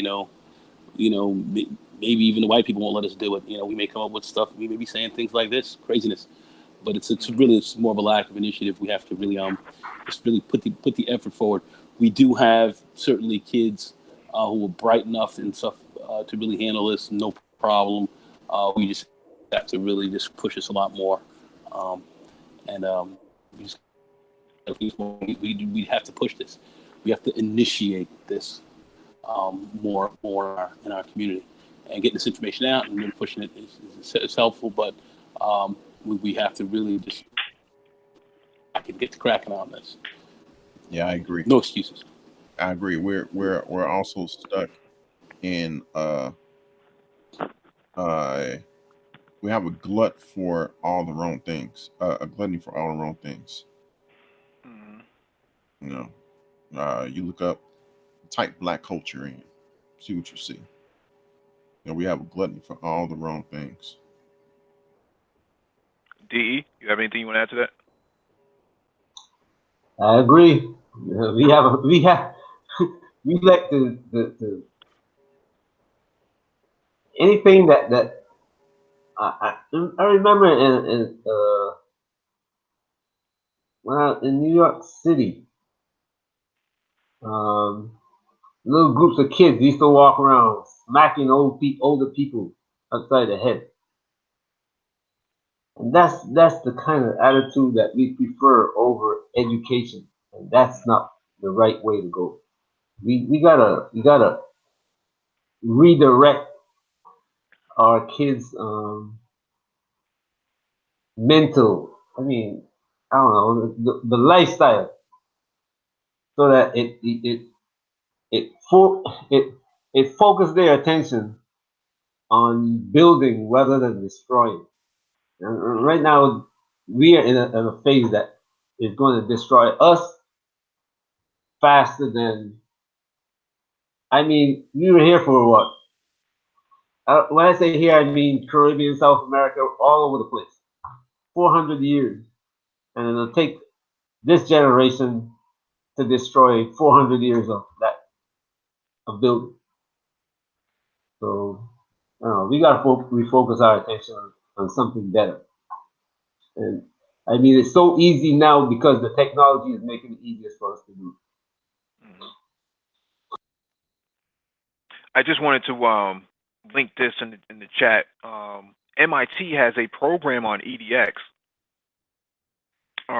called Engineering the Space Shuttle. Sorry, it says learn all about the world's first reusable spacecraft, the space shuttle, from the very people who designed, built, and operated it for 30 years. Um, so basically, with this, it says what you'll learn is the fundamentals of system engineering, how a major technical program gets government approval, designs of human space flight systems, operation of complex space flight systems, and it's being instructed by former NASA um, people. One's an astronaut, and another is a space center manager. So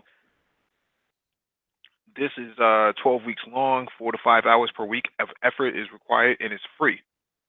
You can't beat it. And plus, it's from MIT, so you put that on your resume, it looks pretty good.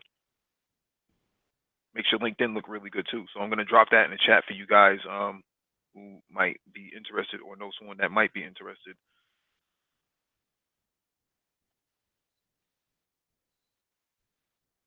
Since it's relevant to the discussions that we're having, you have pale face white male students who um, are running laps around, you know, black males. This is a big concern for me. You have a lot of guys talking about how much swag they have, and with their colorful braids and skinny jeans and all this other stuff. But when it comes down to really putting the chips down, these cats are no show. You got you got your competition running laps around you.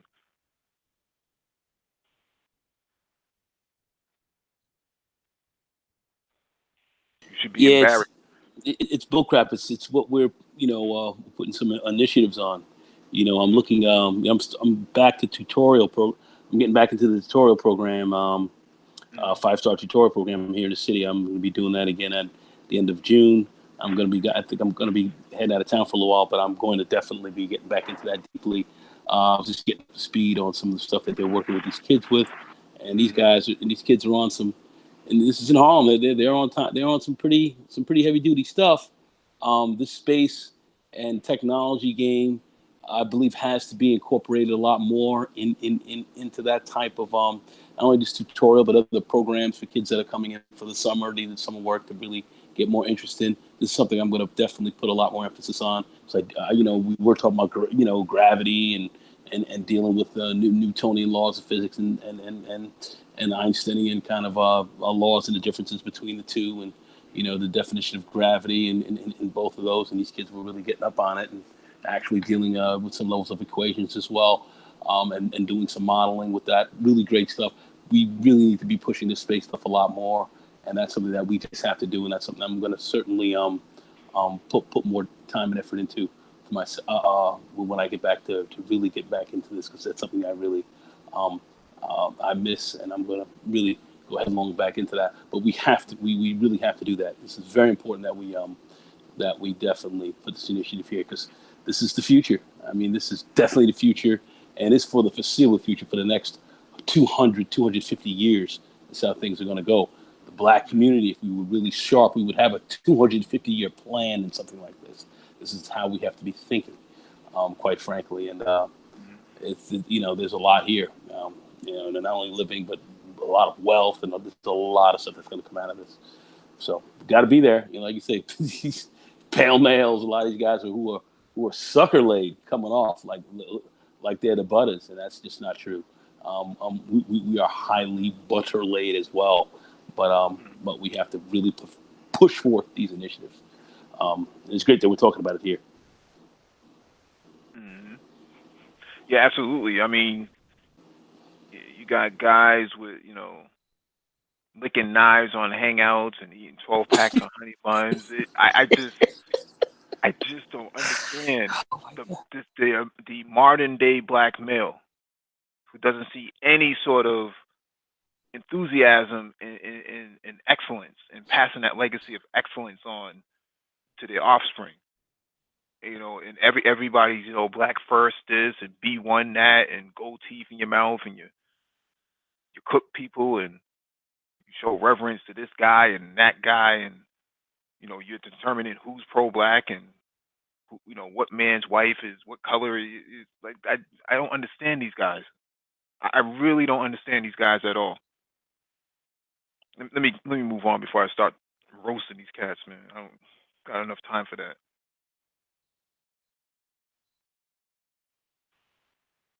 All right, next one is from space.com. NASA is still aiming for 2020 first launch of Space Launch System mega rocket. NASA NASA believes it's still possible to perform the first launch of the Space Launch System before the end of 2020, even if the agency decides to retain some version of the key static fire test of the rocket's core stage. Speaking at a May 28th meeting of the NASA Advisory Council's Human Exploration and Operations Committee, Blue Hill Deputy Associate Administrator for Exploration System Development said the agency has yet to decide whether to perform what's known as the Green Run, where the core stage and its four RS-25 engines are fired for 8 minutes on a test stand at the Stennis Center in Mississippi. I didn't even know Mississippi had a space center. We provide the agency with a recommendation. The agency is contemplating it. He said, not discussing what the recommendation stated about the green run. Today, our baseline is a green run.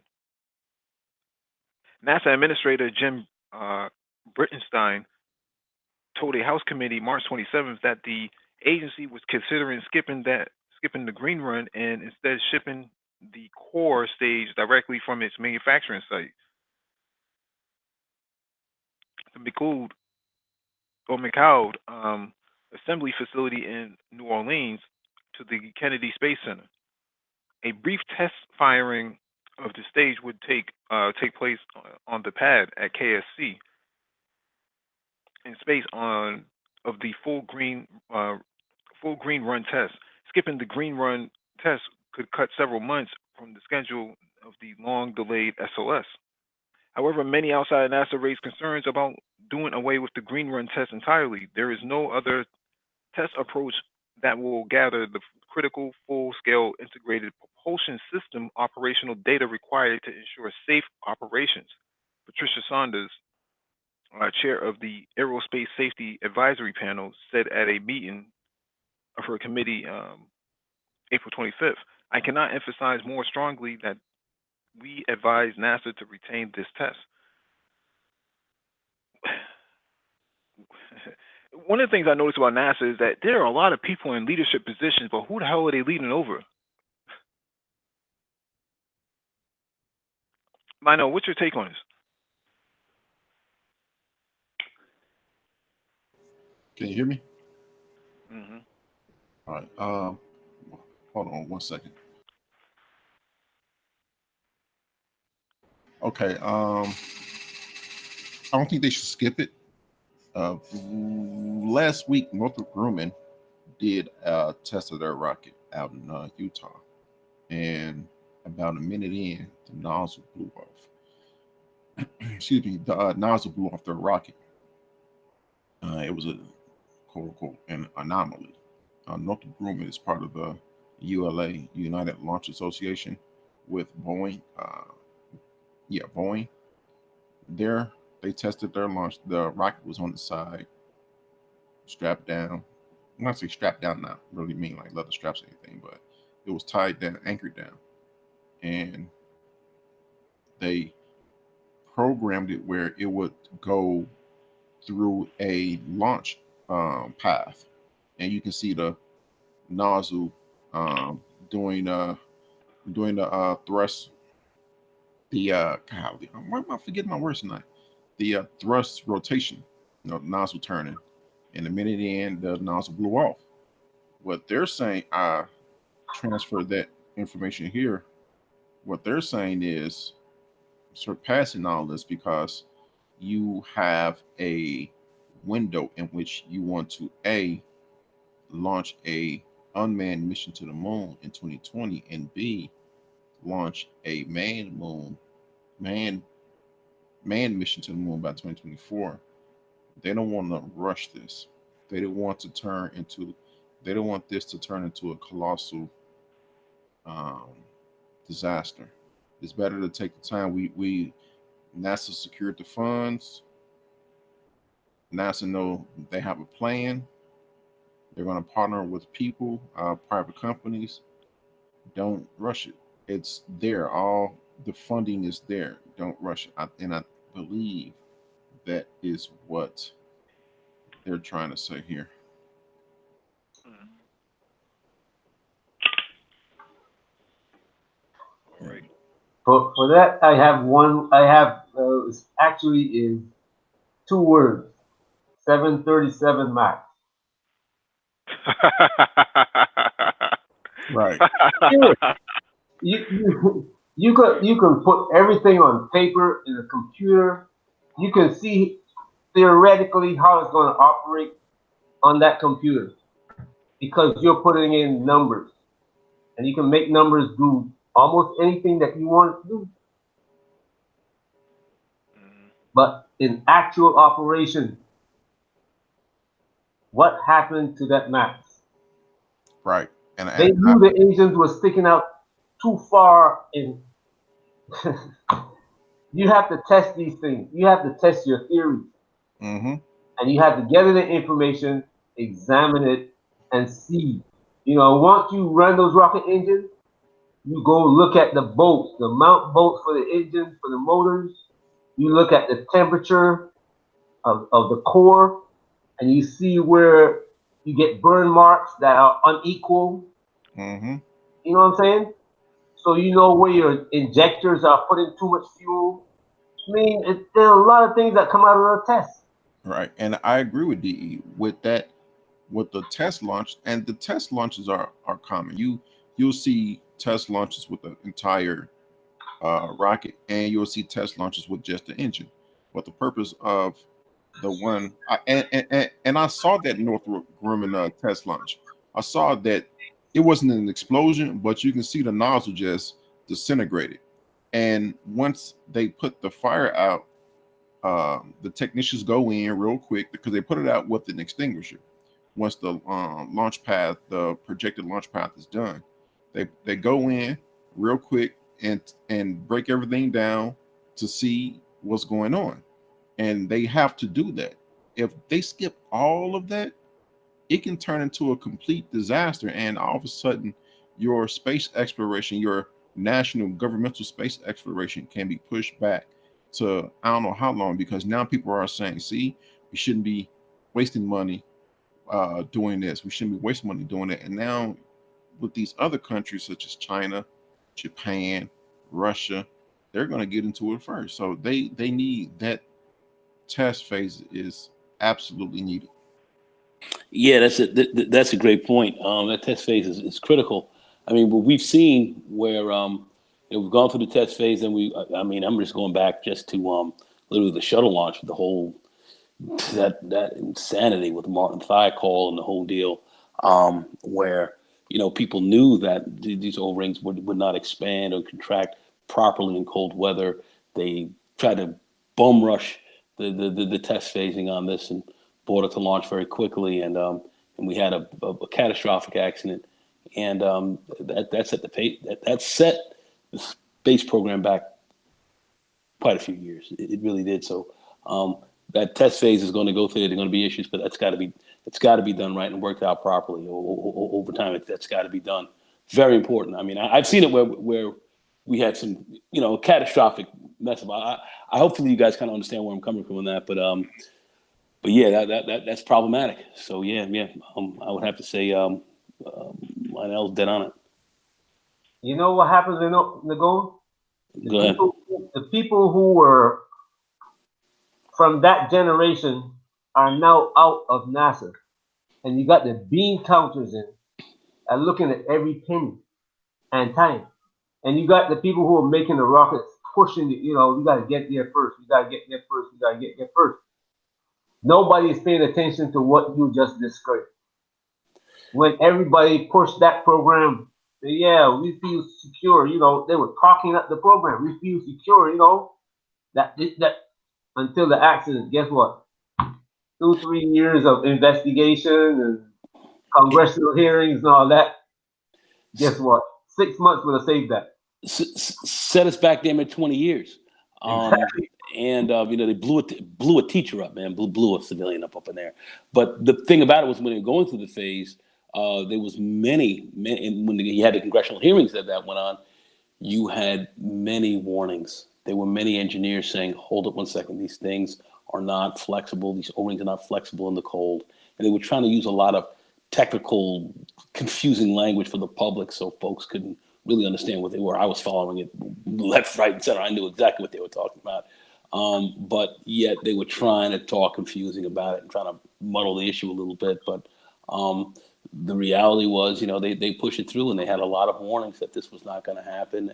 This was not going to work out well. Sally Ride, who she's passed on a few years back, but she was like she didn't want to get on because she knew, she heard all what was happening and how bad this really was, and she was an astronaut. She was a female astronaut who was planned to go, and she was like, I ain't getting on there, man. This platform is jacked up. You guys have bum rushed this thing through. It hasn't been properly vetted and tested properly, and and then you have these catastrophic accidents. Forget about people. Just even you're just very valuable types of instruments that you might send up and so forth. That could get destroyed, and it's just got to be very careful. You can't bum rush this through. But some of these other countries are taking their time because they're really doing a lot of testing to make sure that this thing kind of goes off well. It's not the easiest thing to do to test and and make everything safe and as uniform. And I'm forgetting the word I'm looking for, but we're not performance testing everything to the level to where it's you're not going to have catastrophic failures, because it's very easy for these things to happen at this level. I locked that door. No, because when I went out today and your car was going, I was like, I was like, this could not be that. Hey, DE, man, DE, shut your line down, bro. Mute. Let me get to this last article, and then we can open up for open mic. This one is from Forbes.com. Here's what a blockchain investor thinks about blockchain. With the news on Monday, May 24th, 2019, of the planned launch of Facebook's global coin by 2020, cryptocurrency is poised to move from avant-garde crypto traders and Bitcoin miners to broader adoption by both investors and the enterprise and consumers. In a blockchain report from Cisco in March 2019, the company reported that 10% of the world's gross domestic product will be tokenized assets by 2027, and there will be more than $9 billion spent on blockchain projects by 2021. But despite the recent bullish crypto week, which saw Bitcoin rival Litecoin gain around 15% in a 24-hour trading period, mass adoption of blockchain is still on the horizon, according to some experts.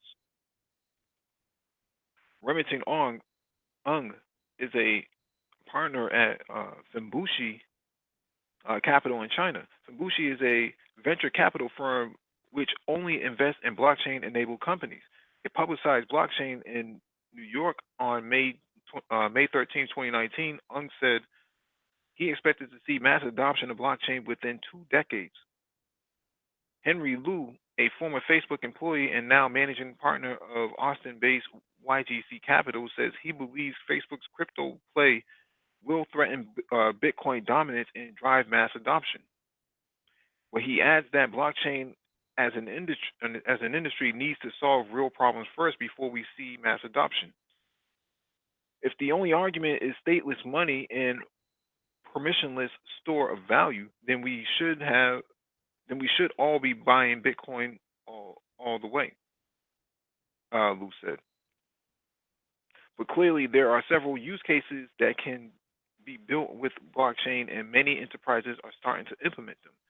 Lou says YGC believes that by solving some of the old enterprise problems with blockchain, they can bring more transaction volumes to the industry than all of the consumer efforts have brought in the last several years. For the internet, mass adoption of social media and e-commerce came after corporations adopted the technology, Lou said.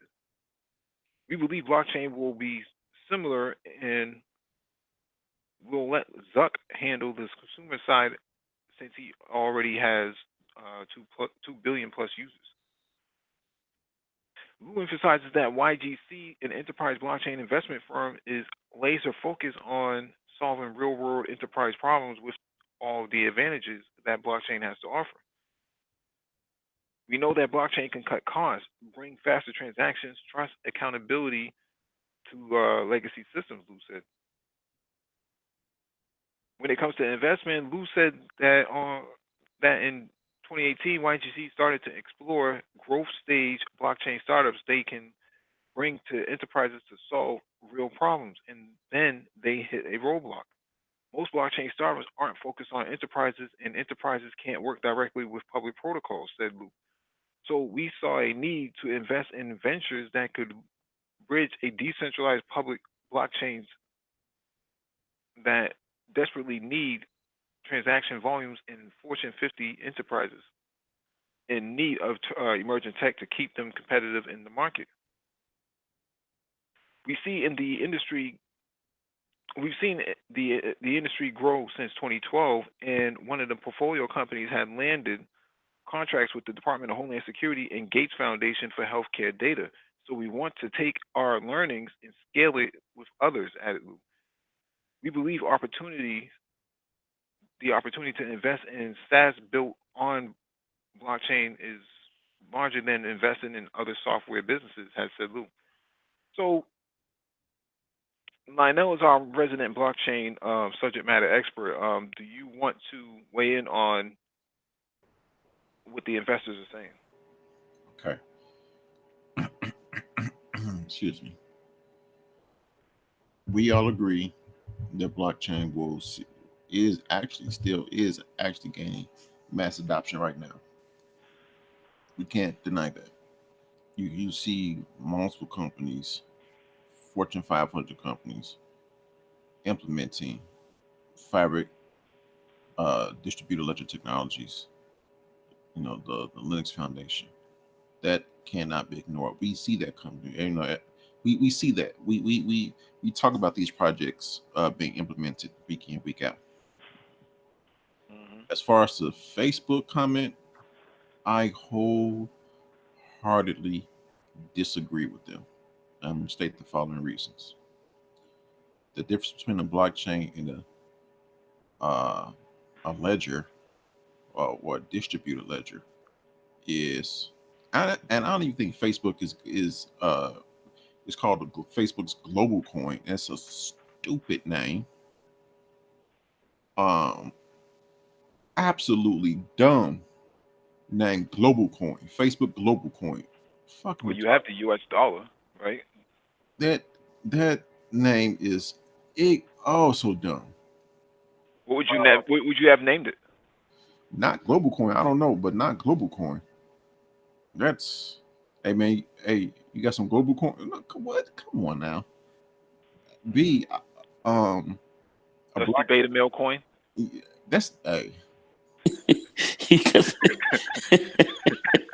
that because would be better. because oh, oh boy. A blockchain is a distributed ledger based on a consensus.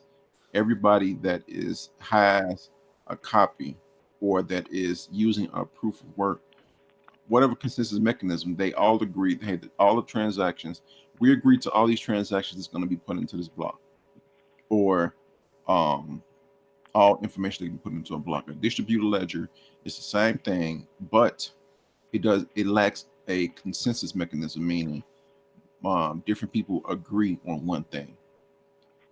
Facebook coin may be just like JP Morgan coin when it first came out. It operates in the background. A is going to be a stable coin, so it's going to be paid 1-to-1 with the dollar. Facebook has come into a myriad of complaints about their privacy issues. April 30th of this year was Facebook F8 conference, developers conference. Within a minute and a half, Mark Zuckerberg walked on that stage. He said, "Privacy is the future." Within a few days after he said that, an Engadget article came out and said Facebook sells your private information via contractors that they contract with. This is not going to change. And so now you're telling me you have, and trust and believe, yes, this is going to push adoption. This is going to push awareness more than adoption, because it's not going to be a proper crypto. The CFTC is talking with Facebook, Mark Zuckerberg. A lot of government companies are talking with Facebook because they know that Facebook has, in the past, mishandled a lot of information. And so they want to know, hey, how are you going to store these customers' information? What Facebook want to do is have another revenue stream. They want to tap the remittance market. We already know that they want to combine Facebook Messenger. We already know they want to combine Facebook Messenger, WhatsApp and Instagram together. So now you're going to be able to send people through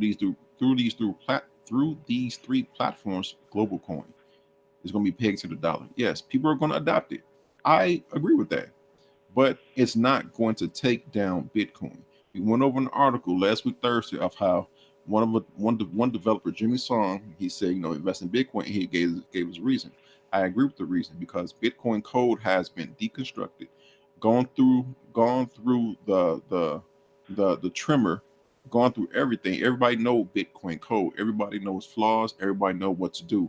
And now you have this entity that has a myriad of scandals, and these scandals are not going to stop. And so now you're going to say, oh, they're going to destroy Bitcoin. No, no, get out of here.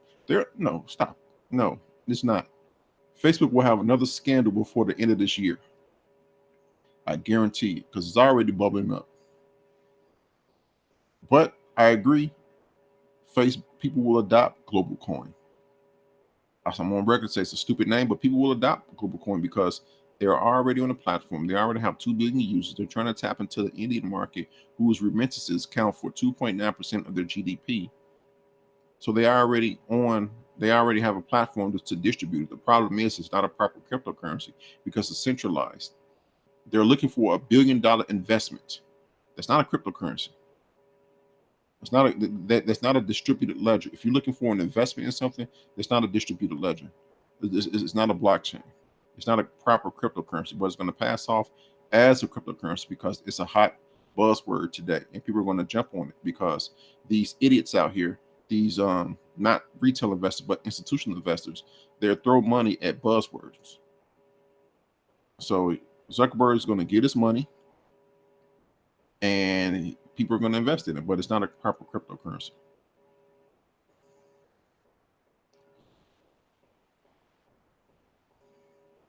And what I find so when they say revenge is good, he went to go talk to Gemini Exchange. Gemini Exchange is owned by the Winklevoss twins. Same twins that he stole Facebook from. He went to go talk to them about putting Global Coin on their. He talked to them and Coinbase about putting it on their platform. I don't know. No word has came out of that yet. I'll let you know if I see any word, but that's what we know so far. But it's not a cryptocurrency by no means at all. All right, this is open mic, so we can chop it up and throw anything out there for right now. Hey, what's going on, everyone? Hey, what's going on, Complex? Complex. Hey, after DE asked this question, I have a question for you guys. One of the things I noticed about Wall Street, I don't know if Nago will back me up on this, is that when we're getting close to a cycle, everybody throws every kind of investment that they think will make some money into the market. They push it as far as they can and then dump it. I've seen it every cycle. If you go back to 2001 when they talk about you got Yahoo and all the other internet businesses that came up. I mean, they were pushed. The numbers were pushed through the roof. People were throwing darts at at boards. Hey, Yahoo is a good buy today. People were throwing money at it. Mm-hmm. The same thing I see happening right now with all these cryptocurrencies. And I agree. That's why that article we read last week Sunday about why you should invest only in Bitcoin is it stands so strong because we know that Bitcoin has been talked about so much. People have looked through the code. People have trashed it so much, and it's still here. People have taken Bitcoin and said, you're and it just sent it through a whole lot of heap of crap.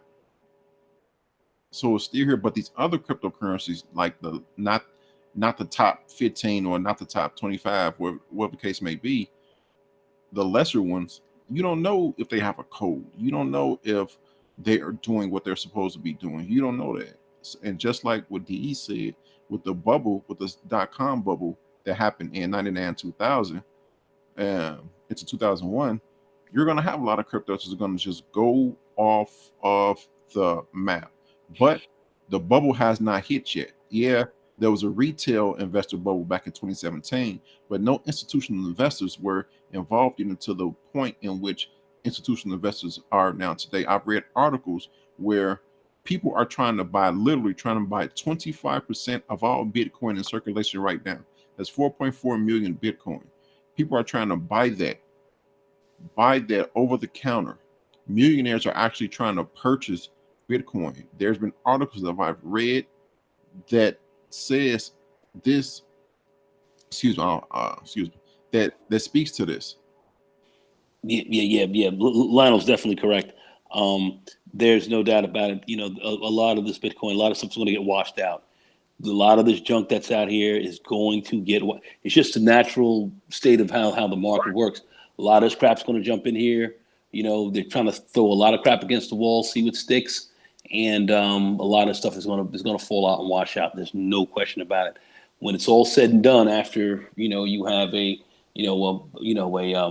washing out in this market, there will be a few that will survive, that will be strong. The institutions will be playing with it, and that will be your major player in this arena.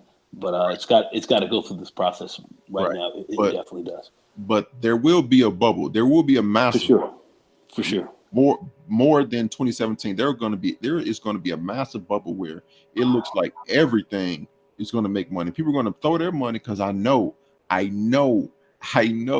of the stories that happened in 2017. People were taking out mortgages just to get the cryptocurrencies. Yeah, and then dumping their 401ks too. Yeah, and people and investment advisors saying, don't bet the house on this. Right. and people were doing that. I remember we were to hang out with this was with BGS. This was last year, I believe. Dollar like that.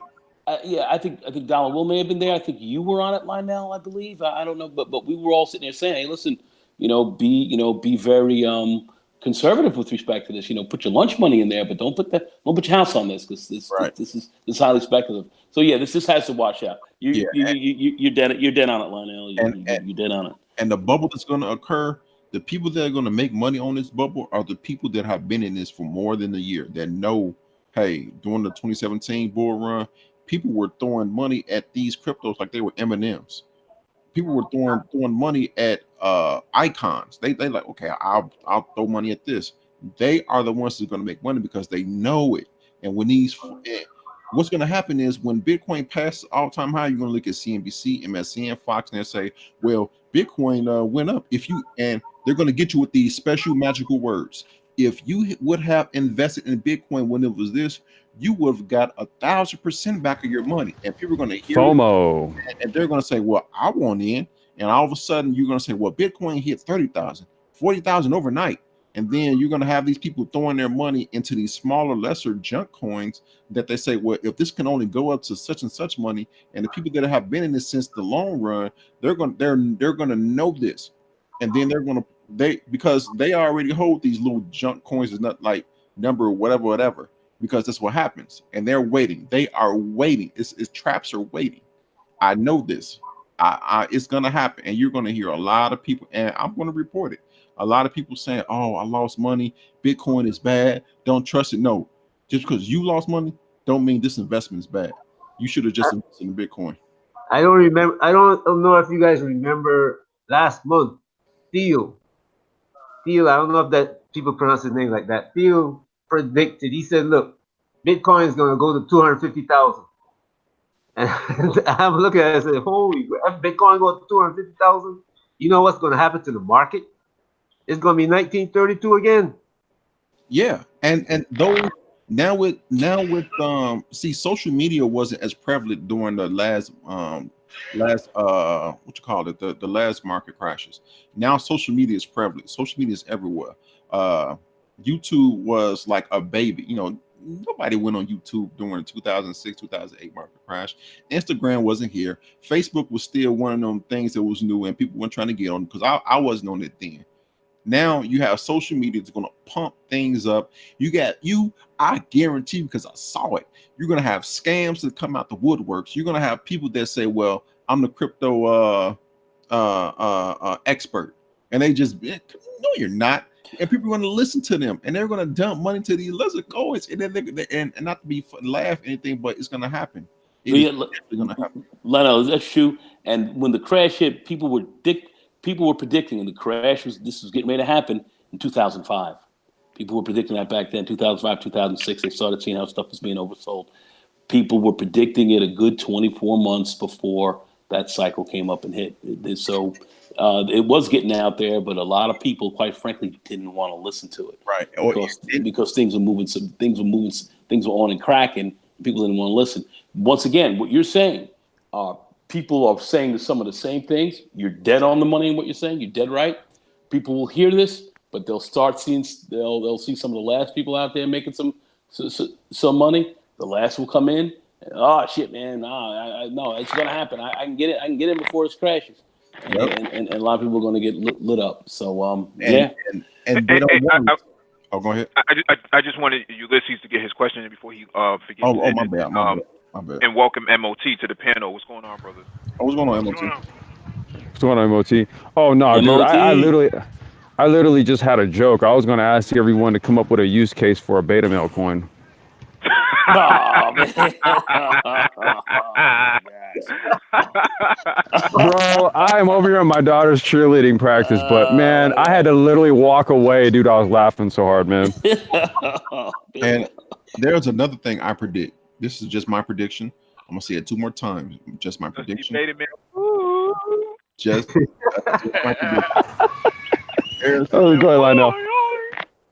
There's gonna be something called the Binance effect, because Binance is the king. It's the king of crypto exchanges.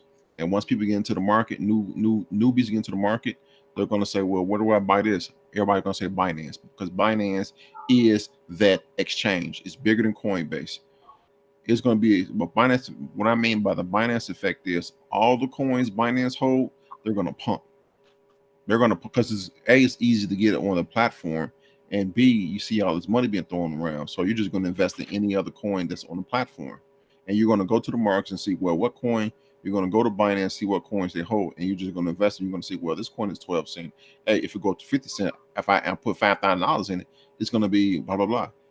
And the people that held that coin when it was 2 cents, they're going to make money. I'm telling you, it's going to be a Binance effect. Binance. But I can't wait to see it personally.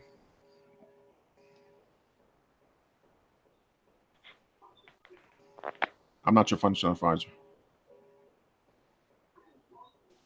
MOT, go ahead, man. Yo, what's going on, y'all? Chilling, bro. Chilling.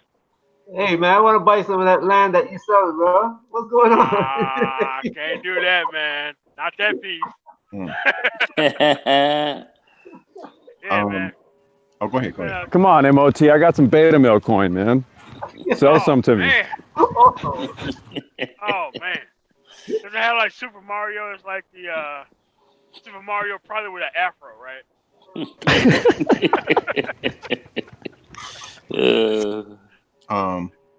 Super jawline. Or you could call it select coin. Anyway, move. Yeah. Faber asked in the chat, didn't Binance get recently hacked? Yes, they did. They got hacked for 7,000 Bitcoin. But the thing is, this is why Binance is so strong. They have a fund. They take a percentage of every trade that's made on their exchange and put it off to it's called a Seifu fund. It's just a play on words, Seifu fund. But it's like something asset fund for use, something like that. It would act almost somewhat like the FDIC, right? That we can insure a certain number of losses to insures deposits. Yeah, sure. Yeah. Up to a certain amount. But with Binance, all them Bitcoin that was stole, they insured all that. Binance is Godzilla of the crypto industry. Jose, I want to ask you, Lionel, when you say Binance, they insure it. Do they insure the whole amount that you may lose, or or is there a certain level that they'll only insure to? Just a question. Well, as far as I know, they insured the whole amount. I read all the articles there. I haven't heard of anything of anybody saying, "Hey, Binance."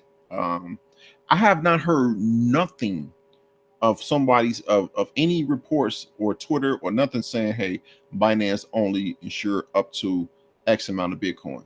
As far as I know, they insured everything. Because what happened last year, January, it was some funky things that was going on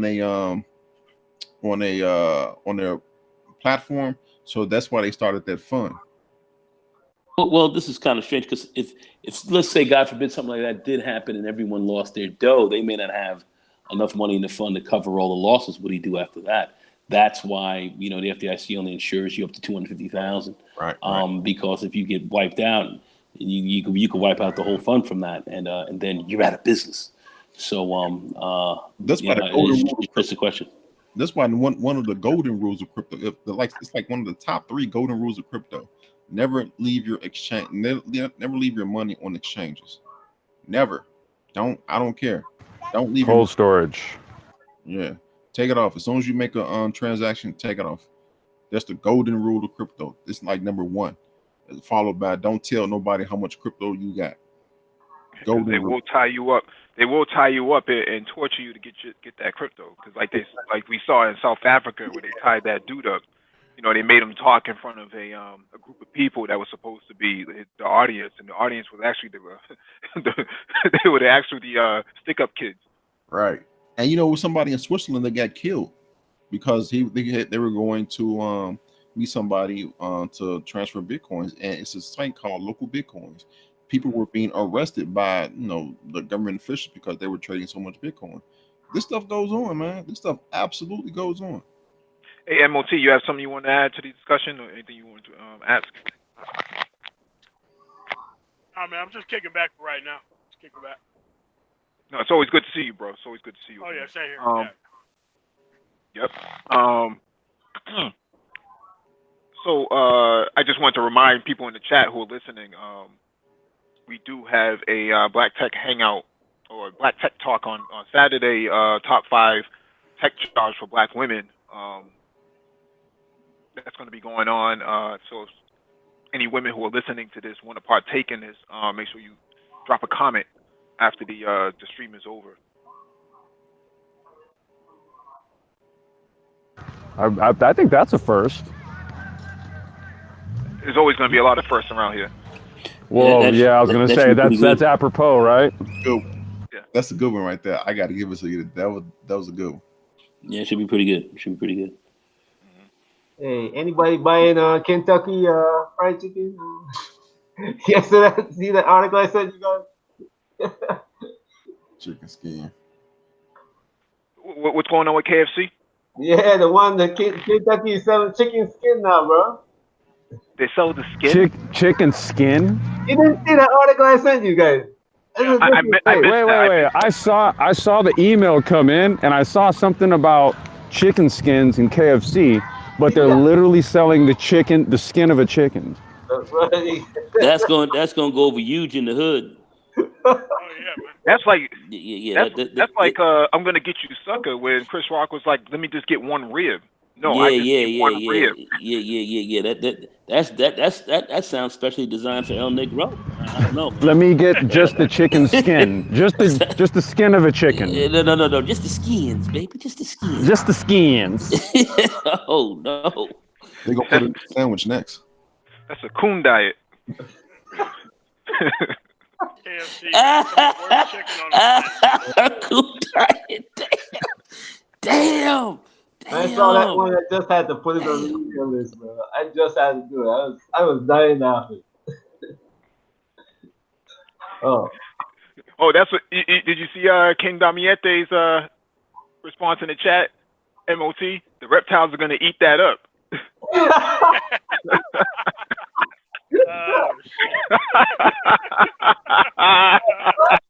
Reptiles love skins. Oh, they love the skins. Reptile feed. Yeah. Pork rinds sell heavy as well. So. Shit. Hey, wait. The chicken skins. Wait. The chicken skins are for the brothers who don't eat pork. oh. Oh, Next man. thing you know, they're gonna have like a fucking sports team, and niggas gonna be getting upset. Fucking chicken skins, man. Fucking racist against chicken, dog.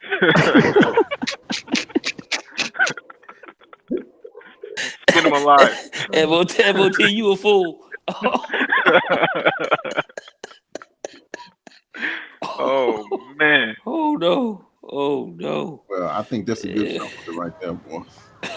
D, let me ask you a question about that. What is the logic, reason, rationale behind? Yeah, what would the serious question for somebody like KFC to literally sell chicken skin? Is it a sign of? I mean, what is it? What is it? The articles actually said that a lot of people were a lot of people say, well, why don't they just eat the skin instead? Because everything that has this fat in it, except for the breast, I guess. But people say, you know what? Now we can sell the skin, and you can just eat the skin, and you lose weight and all that kind of bullshit. Articles. What the fuck? I mean, but it's just a byproduct. It's shit they used to throw away. It's kind of like whey protein. If you know anything about how milk is made, that's like the powder shit that's all over the floor. How they just sweep that shit up and just put it in a bottle. What MOT? What next, dude? Chicken beaks? You're gonna do what? You're gonna eat chicken beaks and claws? No, chicken feet. Chicken foot. But you have to understand, in certain cultures, that's almost like a curse. So go ahead, man. Tell these guys what you go in some favelas in Brazil. Nah. I mean, chicken foot. I mean, feet, bro. Chicken feet. But if somebody serves you chicken feet, in Brazil or let's say the Dominican Republic or some other, other places out in the Latin world, that's kind of like an insult. They kind of insulting you as well. So you have to be, that's kind of like an insult. So, you Yeah, know, I mean, it's and it has to be witcheries behind culturally it and a lot of other appropriate. things behind it. Yeah. There's a lot of things behind that. So got to be careful. Got to be careful how that was played culturally. Yeah, culturally. Yeah. Yeah, I see. Let me tell you something. In Philippines and some other parts of Asia, they eat the intestines of chicken. So when you see that on the menu in America, you know things are. You're talking about gizzards, right? No, No, no. intestines, brother. The intestines. Oh wait, the fucking intestines. Whole thing. We eat. No, Hold here in the South, in America. You eat something called chitlings or chitterlings, but that's they're the pig. chitlins. That is pig intestines, man. And if you ever smell people who prepare them, I remember I was down south with my aunt and all them doing that, getting the chitlins together. It smelled like raw shit up in there, but they cleaned them things out. I Yeah, mean, it smelled like raw shit. I mean, because I have I was plenty gonna of say, chicken wait, intestines, man. opposed to like, it's pig intestines, bro. And what? a pig eats everything, fam. So you can just imagine. But anyway, they clean that bad boy out, clean them out, clean them out, clean them out, clean them out, and then they fry them up, man. And people eat that, man. So it is what it is, and I that's mean, not only chicken skin here, but that's in other that cultures, works for European that. culture and so forth. Yeah. What's that? Anti-gravity says he loves chicken still. I guess he went to the Philippines. I know anti-gravity is a Filipino second nature. Yeah, so eating pig intestines or chicken intestines and all that. This is nothing strange. Nothing strange about this. All right, man. So it looked like the Washington Redskins gonna be changed out with the Washington Chicken Skins. Chicken skins. Well, because Yeah. Redskins is Yeah. offensive, so Hey man, you even had Indians out here saying that they're not offended by this. They're good with it. And you ever see that smile and shine bone they have on the Oh Cleveland god Indians? damn it. The Cleveland Indians, that smiling shine they got up there, that's crazy. But they say that's all right as well. So I don't know what to say. I I mean, don't so know the what to say. Washington racial slurs are like okay with Chief Wahoo and shit. Okay, all right. Ew. Those slurs, man.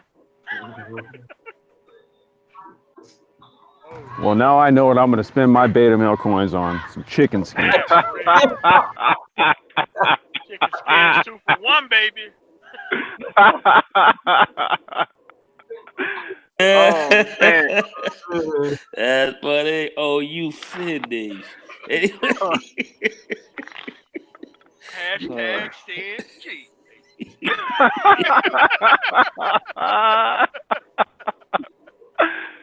That's the beta male cool. I'm telling you, man. That should be like Drunk call. the slogan for like the beta male coin, like when they do the commercials and they're telling you about all like the benefits of holding a beta male coin, and then they have the little song playing, and then at the end it just goes beta male coin. Oh my Hey, the god. Black Brain Trust are marketing geniuses as well. Don't get it twisted. We are. We are going through Um, literal hell. That's fine. I hope we don't get flagged for this, but Somebody on fire.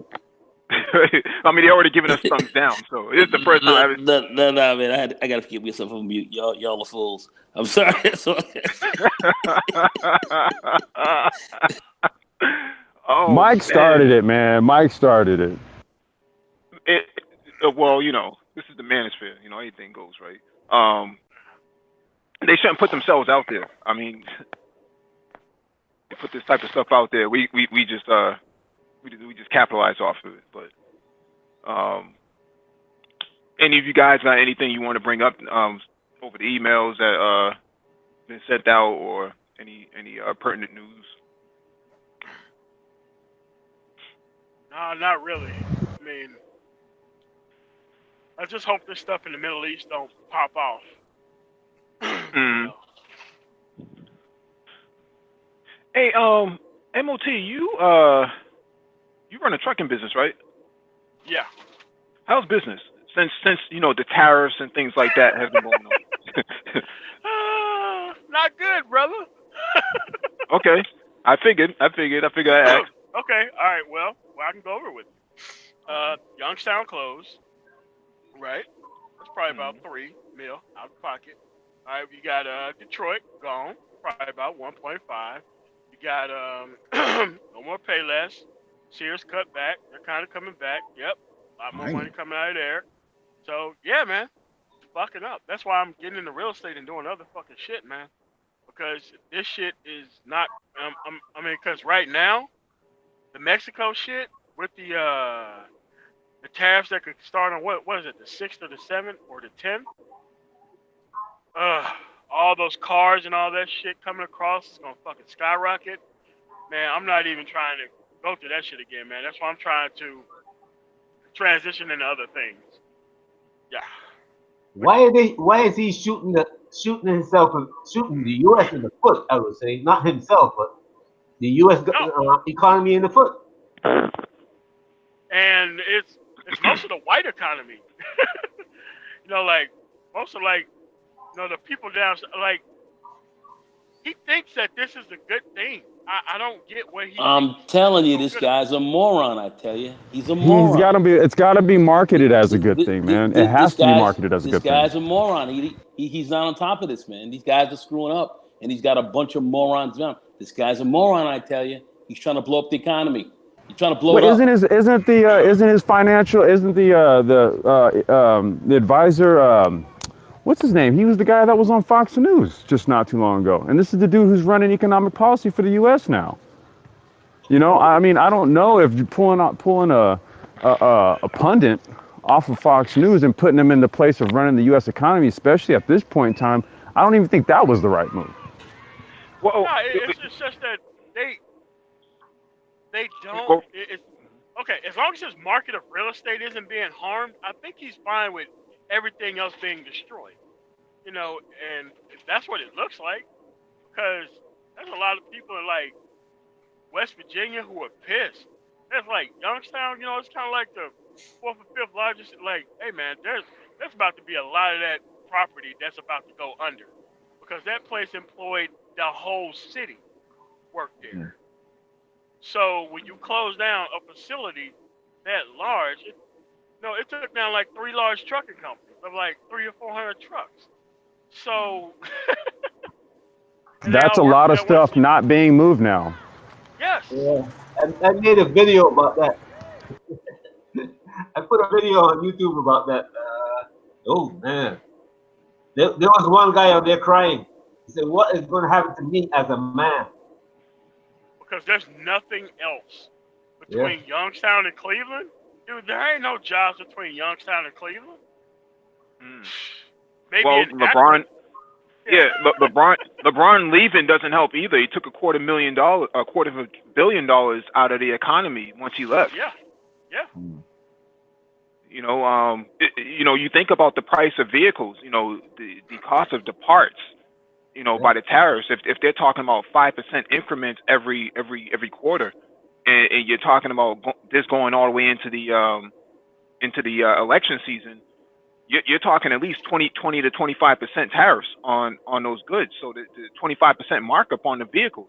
If vehicles are not moving right now at rock bottom prices, they're not going to move with 25% increase on the price.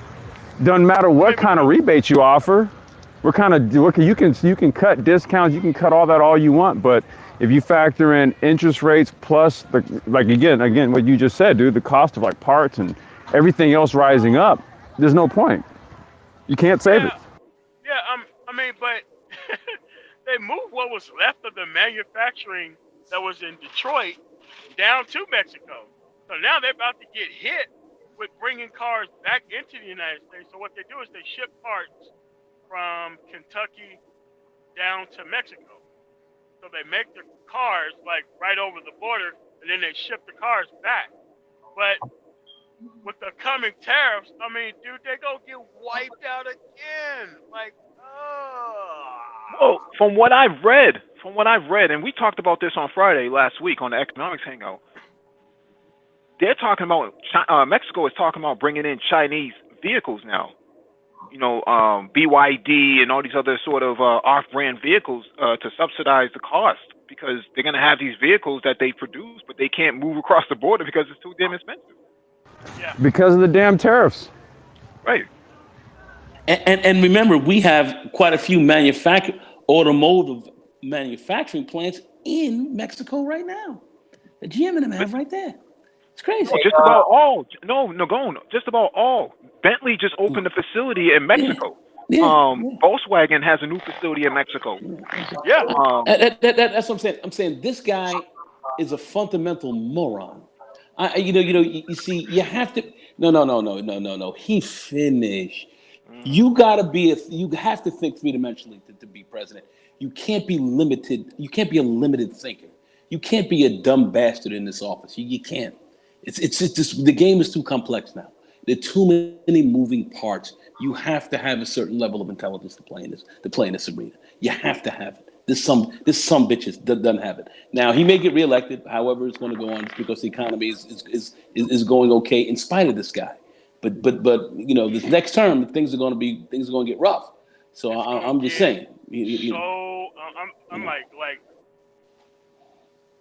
I don't see anybody beating him. However, if he gets back in there and he hires the same level of Tasmanian devils to like run this shit that currently is spinning this shit out of control, man. Hey, man, we're gonna be fucked. This is why I want to be off in real estate and developing shit That's what I'm before I saying. I even be able to watch the bottom of this shit fall out of it. Because these people You hitting are it on the in head. Yeah.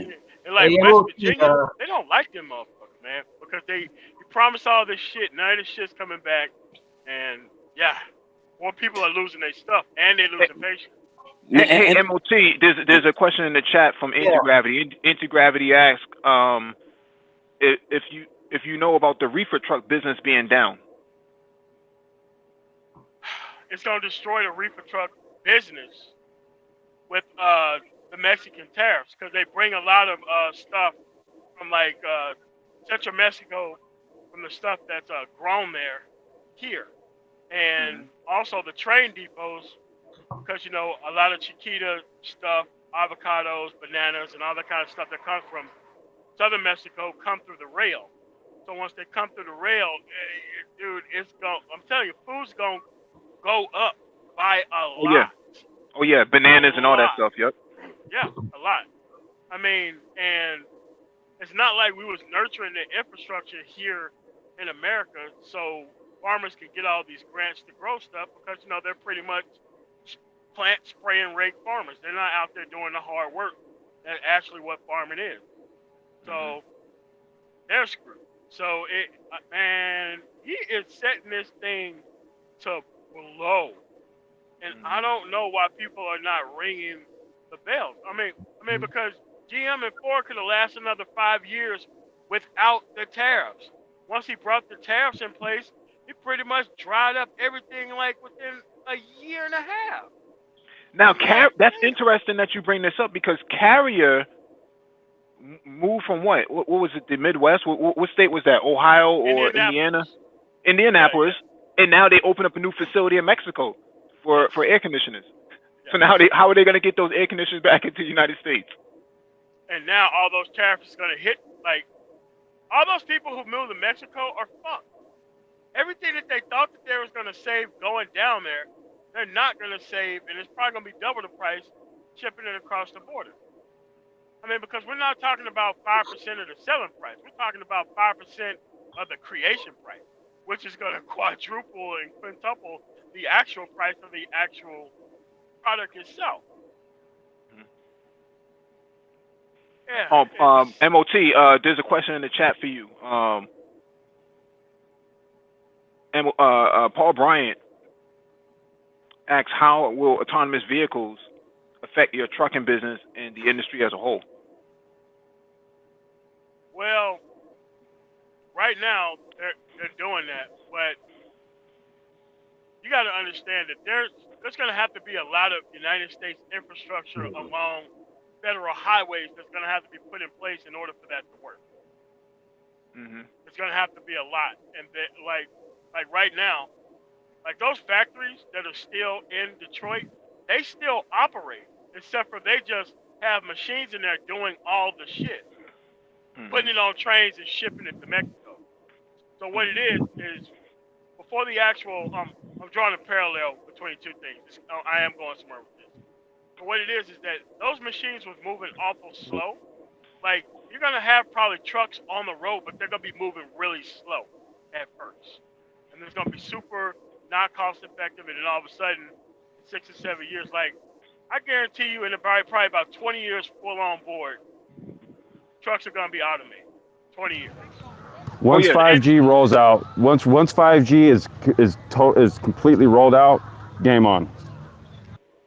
yeah. yeah, Because Because you need the 5G infrastructure for those trucks to do what they're designed to do. You need 5G. yeah, but and yeah, but the thing is that there's a lot of state highways that's not gonna be covered. So like the main highways, like 70, 76, 81, 90, 91, all that kind of stuff, it can move there. So the work is just going to move from there to somewhere else. mhm. But I'm telling you, it's moving fast because you got lobbying arms from trucking companies who now starting to get concerned is trying to slow some of this stuff down. And that's what I was waiting to happen so that way I could have my exit out of here. Mhm. I think Nike, Adidas, have both come out and said, this trade war is actually hurting their business. It is. It is. I mean, because, It's I use destroying their business. Abercrombie and Fitch. And Mhm. out of Columbus and Cincinnati and stuff like that, like, dude, they gotta downsize everything because most of their stuff comes through that channel as well, Mhm. and they're getting destroyed. Like all these people who got all these tax cuts are really losing it because of the damn trade war. So now all the gains that they got in taxes, they're kind of losing because of these damn tariffs. So don't Mhm. nobody want to complain because don't nobody want to make it look like hey, we got all this money and now this stuff didn't work. Like they don't want to make it look like they made a bad investment either. But when you got Gomer Pyle, just at the damn controls in there, man. It's like everything is like, hey man, what does this do? Hey man, what does this do? Like Mhm. letting this dude just in there just pouring water all over the electrical system, and that stuff just gonna pop at some point, man. And nobody's there to stop him. I mean, because he's even politicizing the military and destroying a whole lot of stuff there too. And it's bad when the Pentagon is complaining about incompetence. It's getting bad.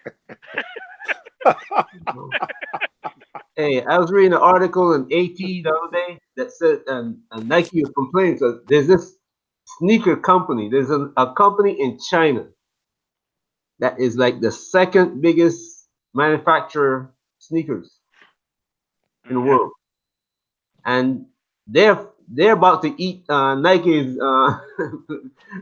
breakfast, lunch, and dinner if this tariffs stay in place. No, Yes. it's gonna get to that point where people are gonna hold on longer to their sneakers. You'll see a lot of beat up sneakers out there. People might eventually go out to buy Converse. They're gonna start rocking Yeah. Chuck Taylors, and that's gonna come right back into style because the cost of goods is too expensive, man. People are gonna start eating once a day, man. Bro, Yeah. Mike, if you're talking about people rocking Converse and Chuck Connors, now you're going back 40 years ago to my childhood, before Mhm. before we even knew what the hell Nike was. There was no Nike.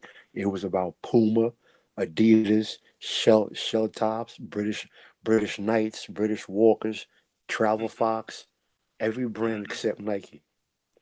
Mhm. Yeah. But you It's know, yeah. the It's bad.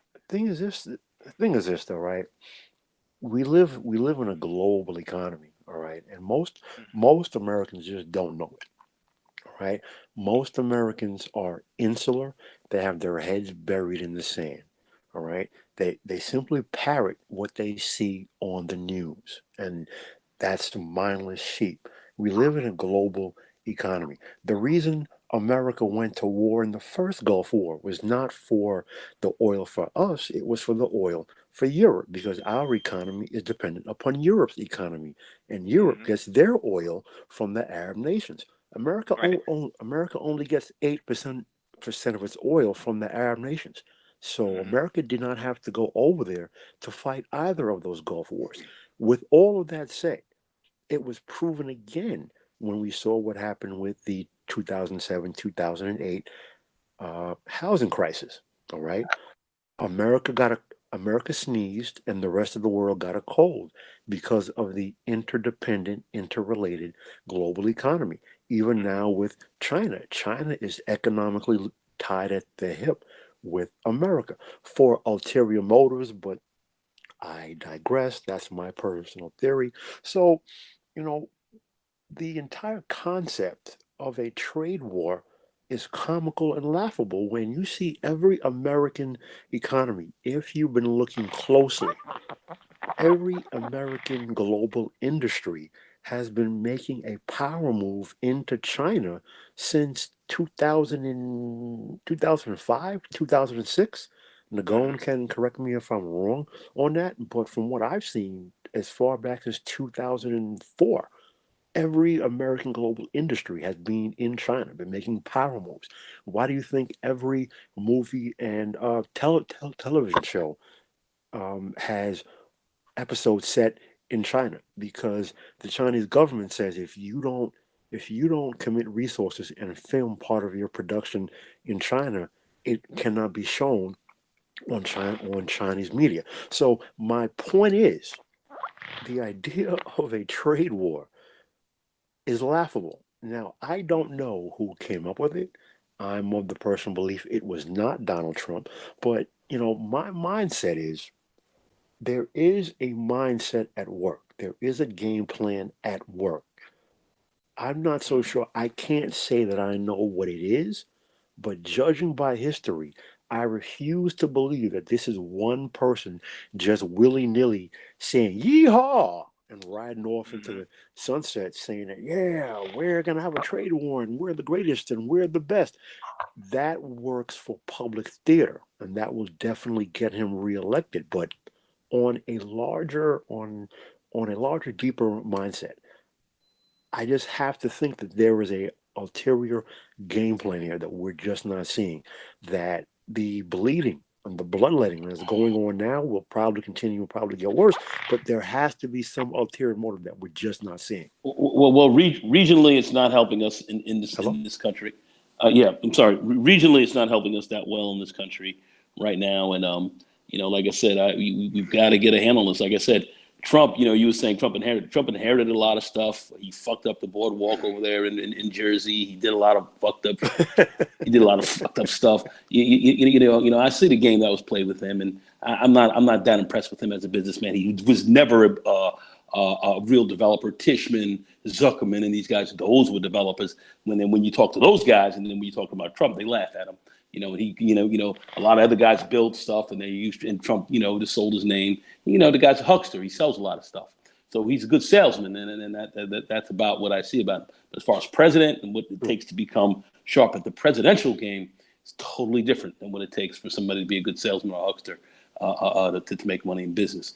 And that's where I think this guy is in over his head. He's overmatched, and Mm. and that's But he's those fighting for those his life, those though. those are my issues. What's that? But he's fighting for his life, though, because as soon as he leave that office, it's over for the rest of that family. Oh, he finished. Because what they're going to be looking at is they're going to be looking at a lot of this. When they start getting into his money laundering game, when they start looking at a lot of this Russian financing that this guy got Oh, control yeah. of, American banks did not finance him after a while. They were like, no, we ain't giving you a dime. They put him on a spending account so they can get some of their money back, and then they cut his ass off at the knees. So we had to go elsewhere to get funding, and that's how that's worked, and that's why this guy's in all this heat right now. So a lot of guys know what's going on. A lot of dudes know where these bodies are buried, but they're laying right now. They don't want to tear this. They don't want to tear this game out of the frame. But when he's gone, oh, he finished. There are I'm two telling Yeah. things you. Yeah. that I'm there are telling you. two things that Finish. I see going on.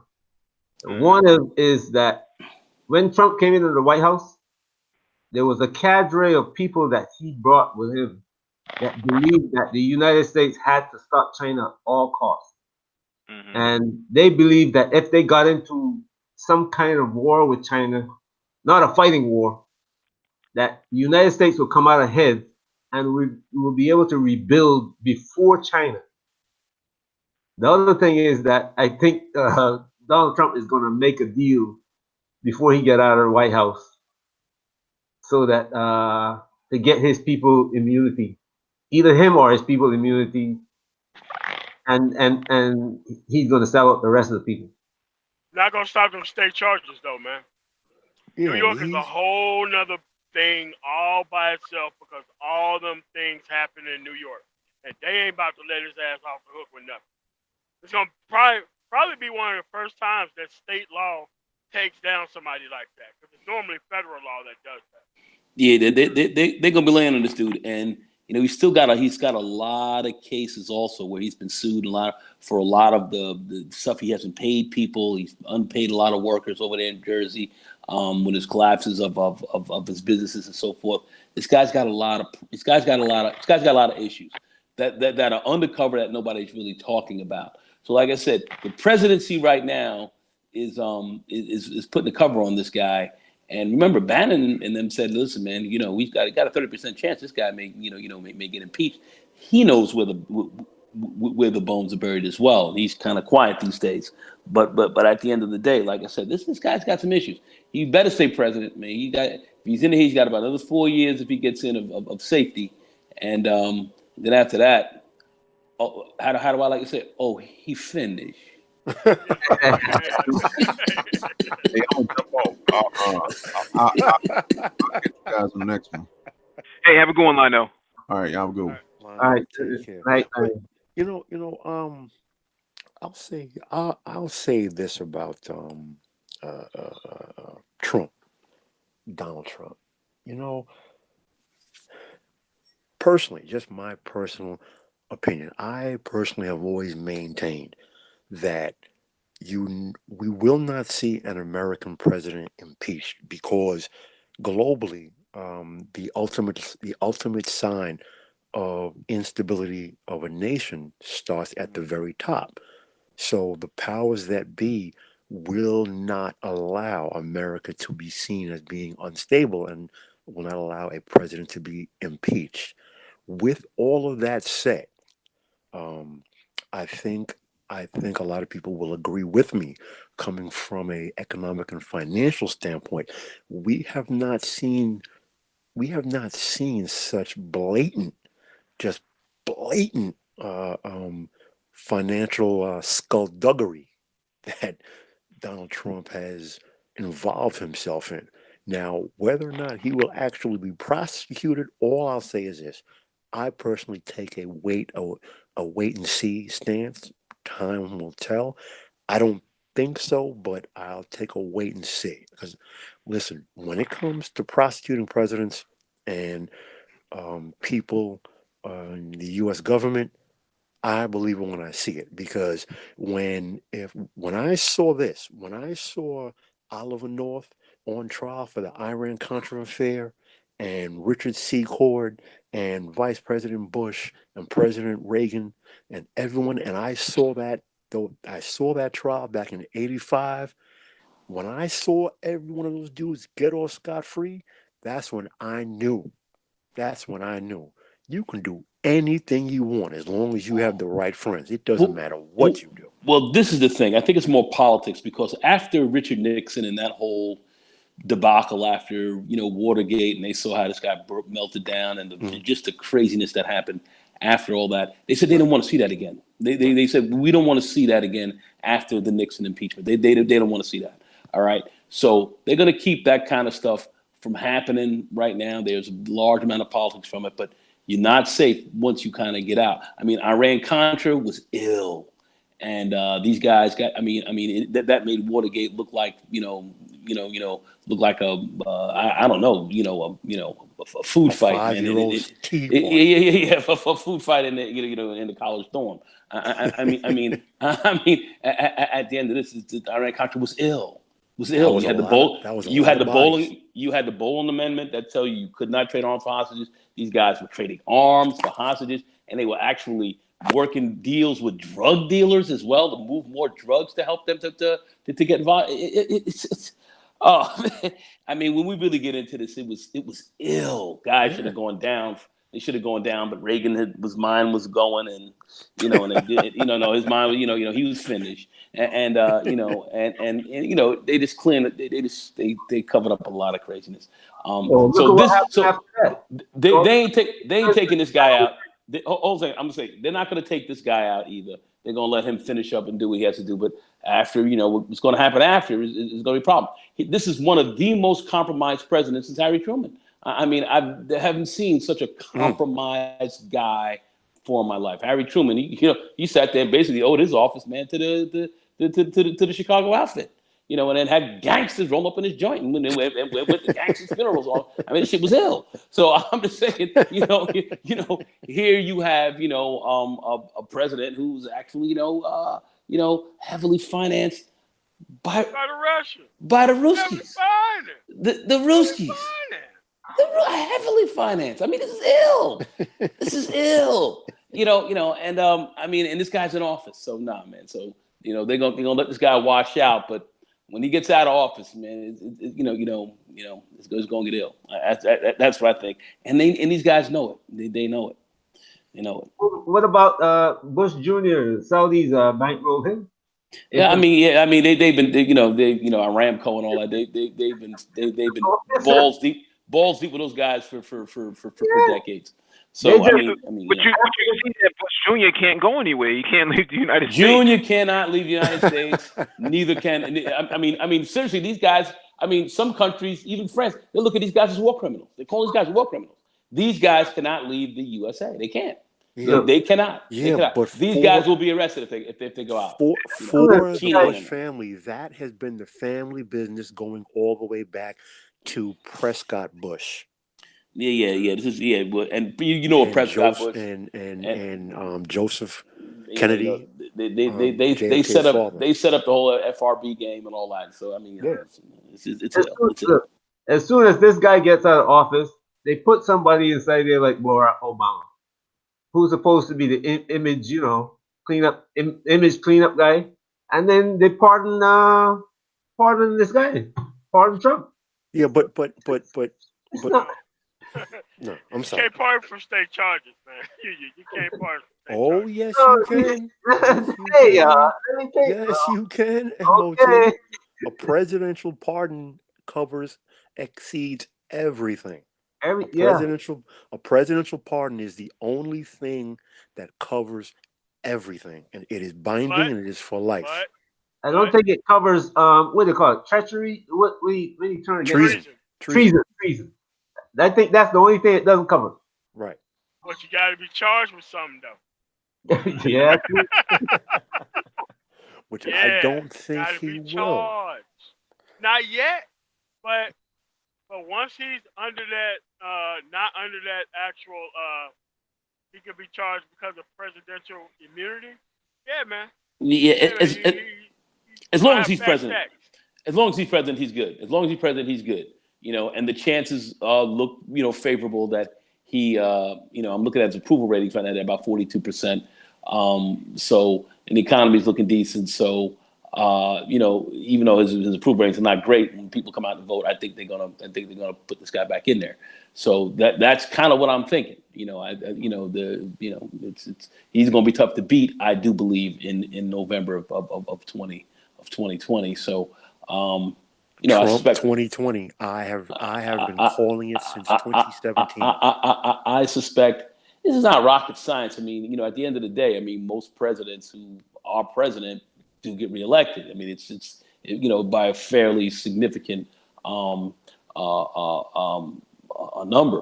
percentage. So it's a great chance he will get reelected. Out of the last 100 years, they've been 20 presidents elected and 15 have been reelected. So over 75% chance, that you're in. So so the odds are greatly in his favor. Does he have weakness, in certain areas of the country? Yes, he does. Could he be beaten? Yes, he's vulnerable. But are are the Democrats capable of taking advantage of these vulnerabilities? I'm saying I think I have my doubts. So I suspect, if I'm a betting man, I'm going to put my money, forget about, what I think or how I feel about it. If I was a betting man and just betting on a horse, this is what I would bet on. But, we'll have to see. But the chances look good that he will get reelected. I mean, they're quite favorable. Yeah. I want to give the last 5 minutes to Paul Bryant. If you could touch on some of the stuff we covered tonight on space and technology. What was your thoughts on what we covered? My thoughts on space and technology. Well, listen, since I here on the Black Brain Trust, personally, I have been speaking on space and tech since 2018. I know you guys obviously have been speaking on it for a lot longer. Um, for any black person here in America, space and technology is the future. It's here, it's right now. When I say it's the future, I mean that's where everything will be for the next 20 years, 50 years, 100 years. That's what it is. All right. If you are of a mind and you coding software, the opportunities are endless. If you're not of that mind, like myself, that's just, hey, I know my limitations. But um if you are more of a nuts and bolts kind of a guy, sourcing materials, sourcing components, logistics, moving materials, moving components, selling components. The opportunities are endless. All right. Even if all you do is warehouse widgets and you move them from point A to SpaceX or to NASA or to whoever. All right. The opportunities are endless. Maybe your business will be that you own the only, or you own one of many warehousing companies on Mars for asteroid mining. The opportunities are endless. All right. So whether we're talking hyperloops here on Earth, where the opportunities are endless. They are vast and they are endless. So, you know, the you can spend your time, to each his own. You can spend your time talking about who gets the most tail, who is select. You know what? Those conversations are meaningless. All right. Space and technology. That is where that is where the future is. That is where we are right now. That's where all of the current technology and all the leading edge technologies are moving towards space exploration. Whether it's our moon, the other moons in the solar system, other forms of propulsion, um, the development of current technologies like graphene, like hemp products. It's endless. There are so many opportunities for emerging technologies as they relate to space exploration, and I do not see black people in these sectors in meaningful numbers. The few who are there are far and few in between. There needs to be and there should be meaningful numbers because that's where it is. And you know what? If you're not there, you're not there. You know what? I put it out. Mike talks about it. You know what? It is what it is because Mm-hmm. if you're not, if you as an individual, as a black man or as a black woman, if you are not on this curve now, I say from where I see it, just from my personal opinion, if you do not have a foot in space exploration and related technologies within the next 5 years, after that, you're done. You're done. For the next 50 years, you will be permanent underclass. You're done. Stick a fork in you. We and thank you for that. We have to be the ones to actually start thinking about repurposing some of these flatbed trucks. You start launching rockets right off of the back of these trucks into space. We talked about this on Saturday that the Kenyan government decided to repurpose a oil refinery rig um, for as a launch pad. Hmm. Oh, So for instead real? of Wow. yeah, so instead of decommissioning that oil rig in the ocean in the Indian Ocean, in outside of Kenya. They took control over it and just repurposed it, retooled it, and started launching rockets off of there. Didn't cost them anything. It was already paid for. Right. We got so many aircraft carriers we can do that with in the United States. It's ridiculous. But we don't even do it. Right, they're too busy trying to put NCAA basketball on there with the Navy versus the fucking Army. Yeah. Play fucking basketball for that shit. Yeah. MOT. Go ahead, MOT. No, go ahead, man. Go right You ahead. want to ask a question? Go ahead. No, I was just gonna say, give your closing thoughts on what you heard tonight on the hangout. I mean, it's a pretty good hangout, man, and this is where the future should be going. And I mean, I wish some of these people who have some of these kids would just care about them enough to place them in a position to just make the family great or wealthy. You know what I'm saying? But they still want them to be dog and pony show jumping after a basketball dumb shit. So, so sad, man. I see these Indian kids, man, out wrecking it. Pakistani kids coming here, wrecking it. Latin kids are now coming online, wrecking it. What black kids are doing? Not Well, much. you got these African kids. You got these African kids coming over here wrecking it as well. Yeah. They are academically, they are the most successful new immigrants coming into this country, even above the Asians. These kids are tearing it out the frame. But yet you have American black people talking about ADOS. I mean, come on, put that nonsense to rest. I got Indian interns right now under me, and they wear the same clothes every day, day in, day out, and they grind harder than anything I've ever seen before. Their work ethic is something to be admired. And when I see a lot of black, what I see in the manosphere, man, it's a disgrace. It's a disgrace to humanity. Wow. Bro, let me share with you one aspect of German culture. German culture is that from a young age, from what we would consider to be junior high school age, all right, you are going to choose a profession, whether it's white collar or blue collar, all right, Yep, and then you will intern in that profession all the way up until college. So at college, you're either going to enter into a trade school, or if it's white collar, you're going to enter into college.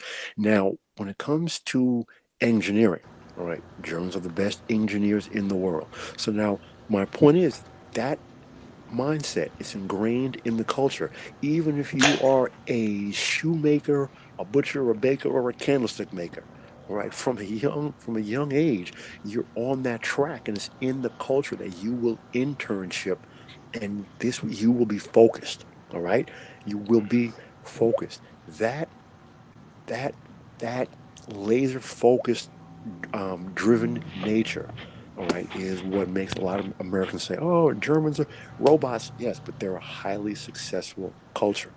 All right. Well, you're hitting a really key point right there, because you're talking about a whole school tracking system that puts people on certain tracks to move forward for the future. We don't have that. Our school system and how our whole system is set up is antiquated. It's 50, 60 years behind the times, and that's our problem. So we have some real serious issues, literally from an institutional perspective.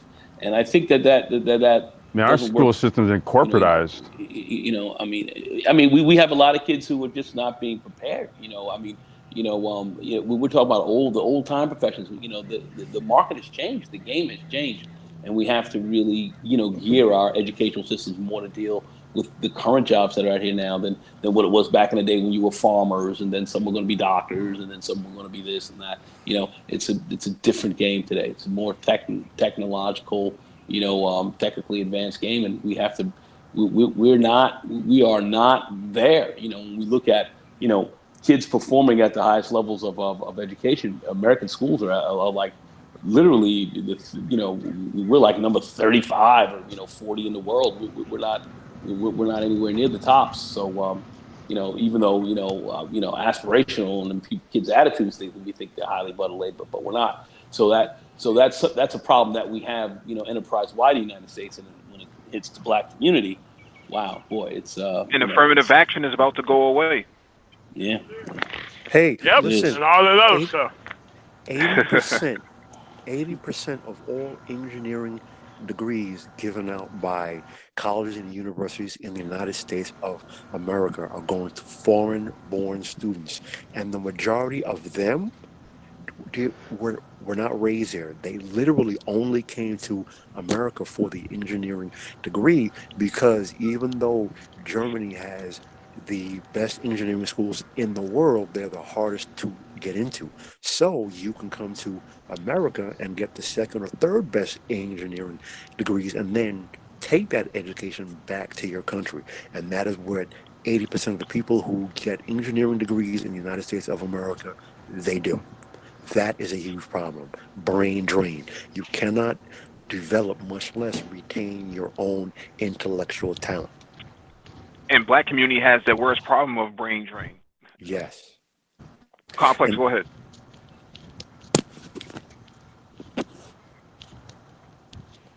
We got reptiles running around. Oh, I'm sorry. All Wait, kind you of guys, can you smack. guys hear me okay? Great. Yeah. We got reptiles running I was around. I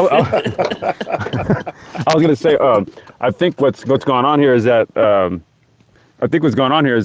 education system here in the United States has basically gone the way that every other corporate sector has gone, and it's gone. Well, every other sector has gone. It's gone corporate.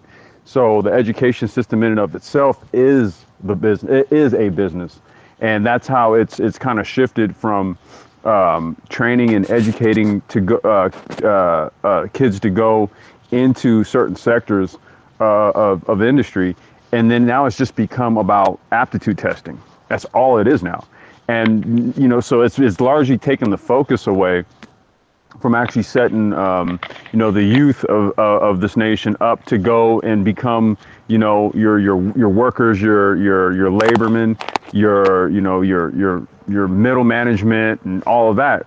That's all gone away, man. It's the education system now is just all about aptitude testing.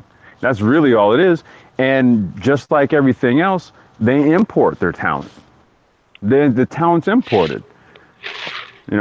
So as soon as who's getting the tech jobs, it's going to be foreign students who graduated from here. hey, Not students who came up through middle school, junior and junior high school and high school, taking coding the whole time. exactly. Like that, this type of stuff is just now being implemented, man, and Look which at sets us way back. Look at Lockheed Martin when they were designing the stealth fighter. The chief aerodynamicist. Did you know that he's Asian? I don't want to quote which country he is from offhand because, kind of honestly, I don't remember. But he's Asian, born and raised, so he was not even educated in this country. So Lockheed had to reach out to someone else to be the chief aerodynamicist to design the stealth fighter. So was the F-22, the F-35, all the new air refuel plan? Like, dude, none of those people from America. None Oh, of them. but Amoti, since you want to speak on that, the F-22 Raptor, Lockheed designed that plane to compete against the Sukhoi, which is designed by who? By Russia. So Yeah, Russia's aerodynamicists are still years yeah, ahead of what Lockheed Martin has because sure is. everything out of Sukhoi and MiG, which are now actually one company, the government actually merged the two bureaus into one company. They're still years ahead of anything that's coming out of Lockheed and Boeing. Mhm. Even though they're spending a hell of a lot more money for it. Mhm. Well, Hmm. that's your military industrial complex that President Eisenhower warned about. Okay, so those $800 hammers and those $5,000 toilet seats, they don't cost that much. That's one to hide the black budget, and two, it's to line pockets. All right, Well, that's because because the Russians shit outside. Yeah. Russian front property is like right there now. right. But I mean, if you look at the Boeing YF-23 Widowmaker was a better plane than the YF-22 Raptor by Lockheed. But the contract could not go to Boeing because that would have put Lockheed out of business. Sure would Boeing have. doesn't need military contracts. Lockheed does. So it's all one giant circle jerk. Mm-hmm. And remember, Hey, they get the same money every year. It's not like they get the same money every decade. Right. cost overruns as well. Hey, let me read this last article and we'll close out. How to succeed in the asteroid business without really mining. A lot of feedback coming from MOT and Ulysses. Hold on, let me mute. When most people think of asteroids, they might think of phrases like civilization killer or boring rock, but other people think business opportunity.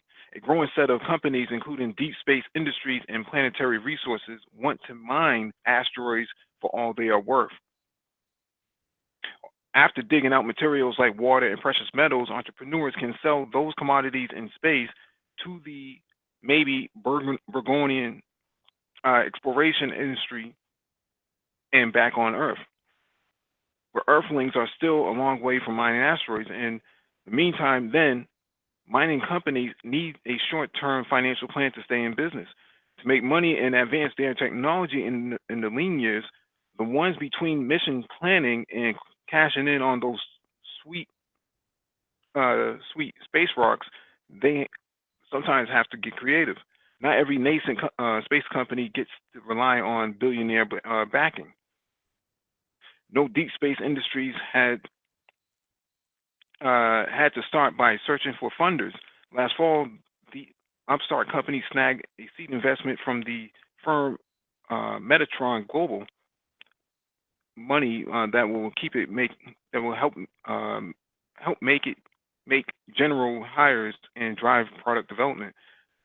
But that's not the only kind of investment the company is looking for. Other collaborators are putting money into specific R&D projects like Deep Space Industries' first planned mission, Prospector X.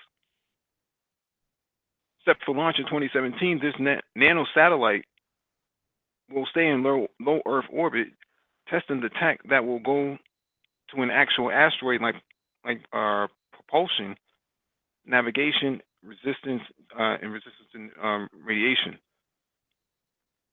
To support the prototype mission, Deep Space Industries had partnered with Luxembourg. Yes, the country. Why Luxembourg? It is known for finance and banking.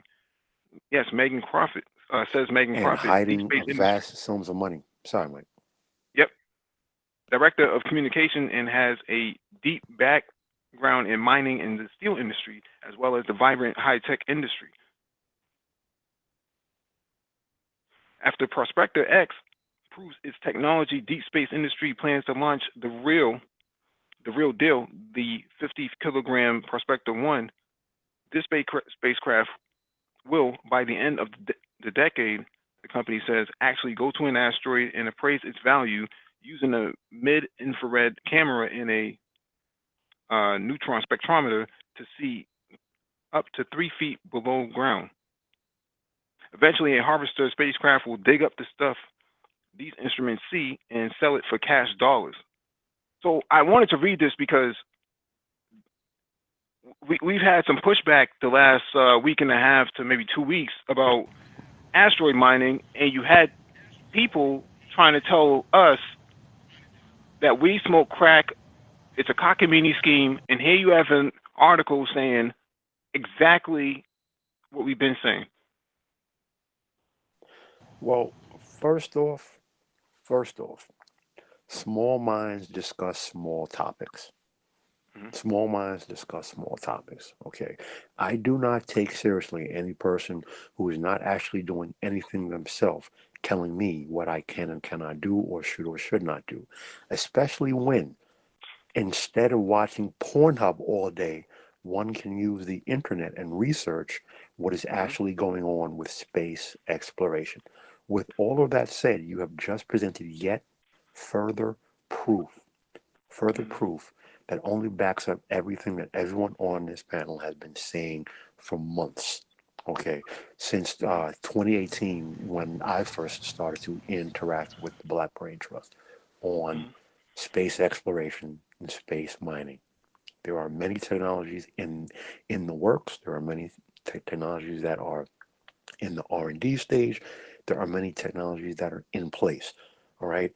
You guys covered, or at least I saw articles because I was in Cuba, so there's no YouTube access really, but I saw articles related saying that you guys were going to speak on laws, or maybe it was just before I left, about laws related to mining in space.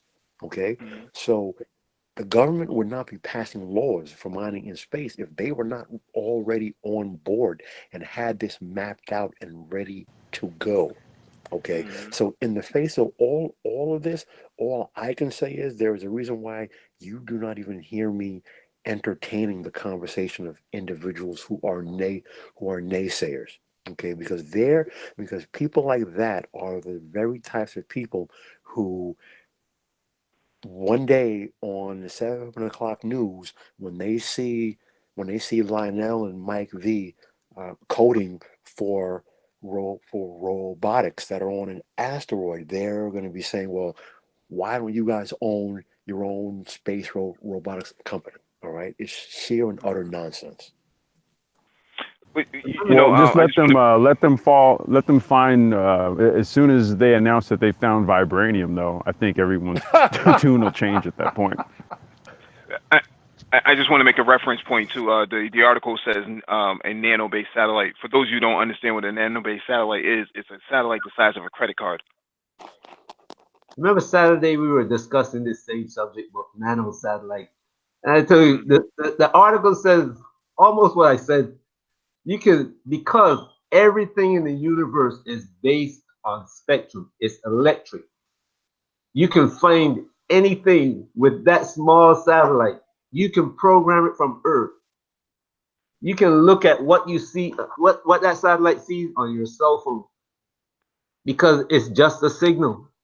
What that satellite sees as it travels through space and when it looks at a rock, it sends a signal to that rock, and whatever goal it will find it, because that goal is gonna reply to that simple signal that little 2 inch by 3 inch satellite sends out, and you're gonna see if that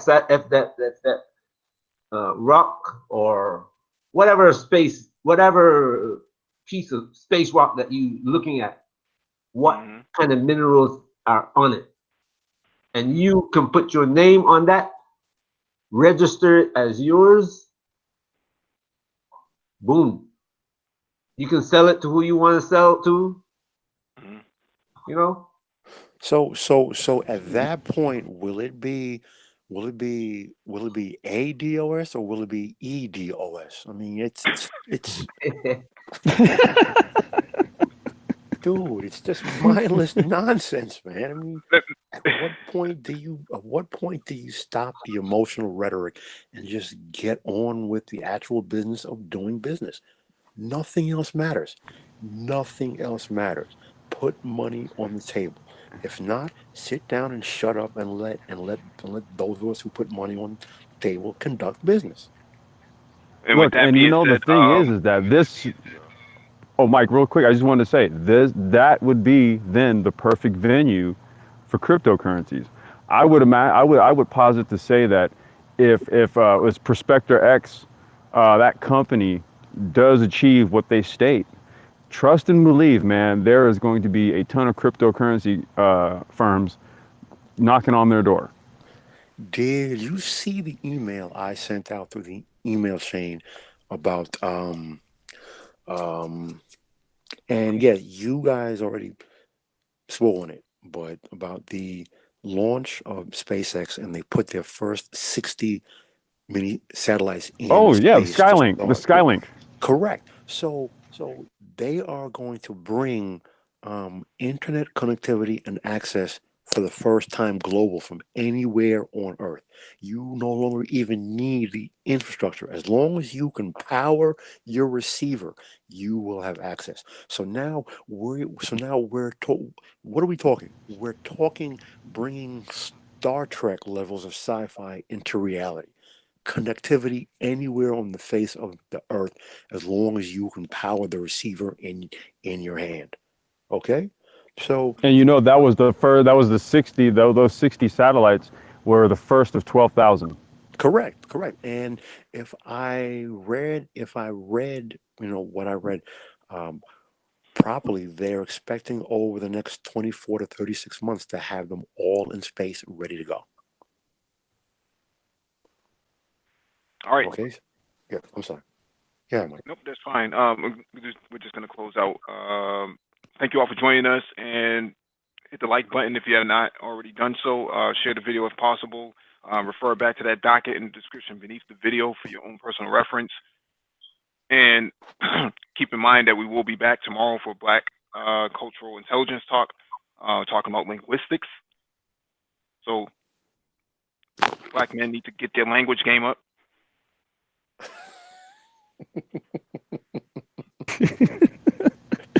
You're talking And you my all have a good language. night. You don't want me going in.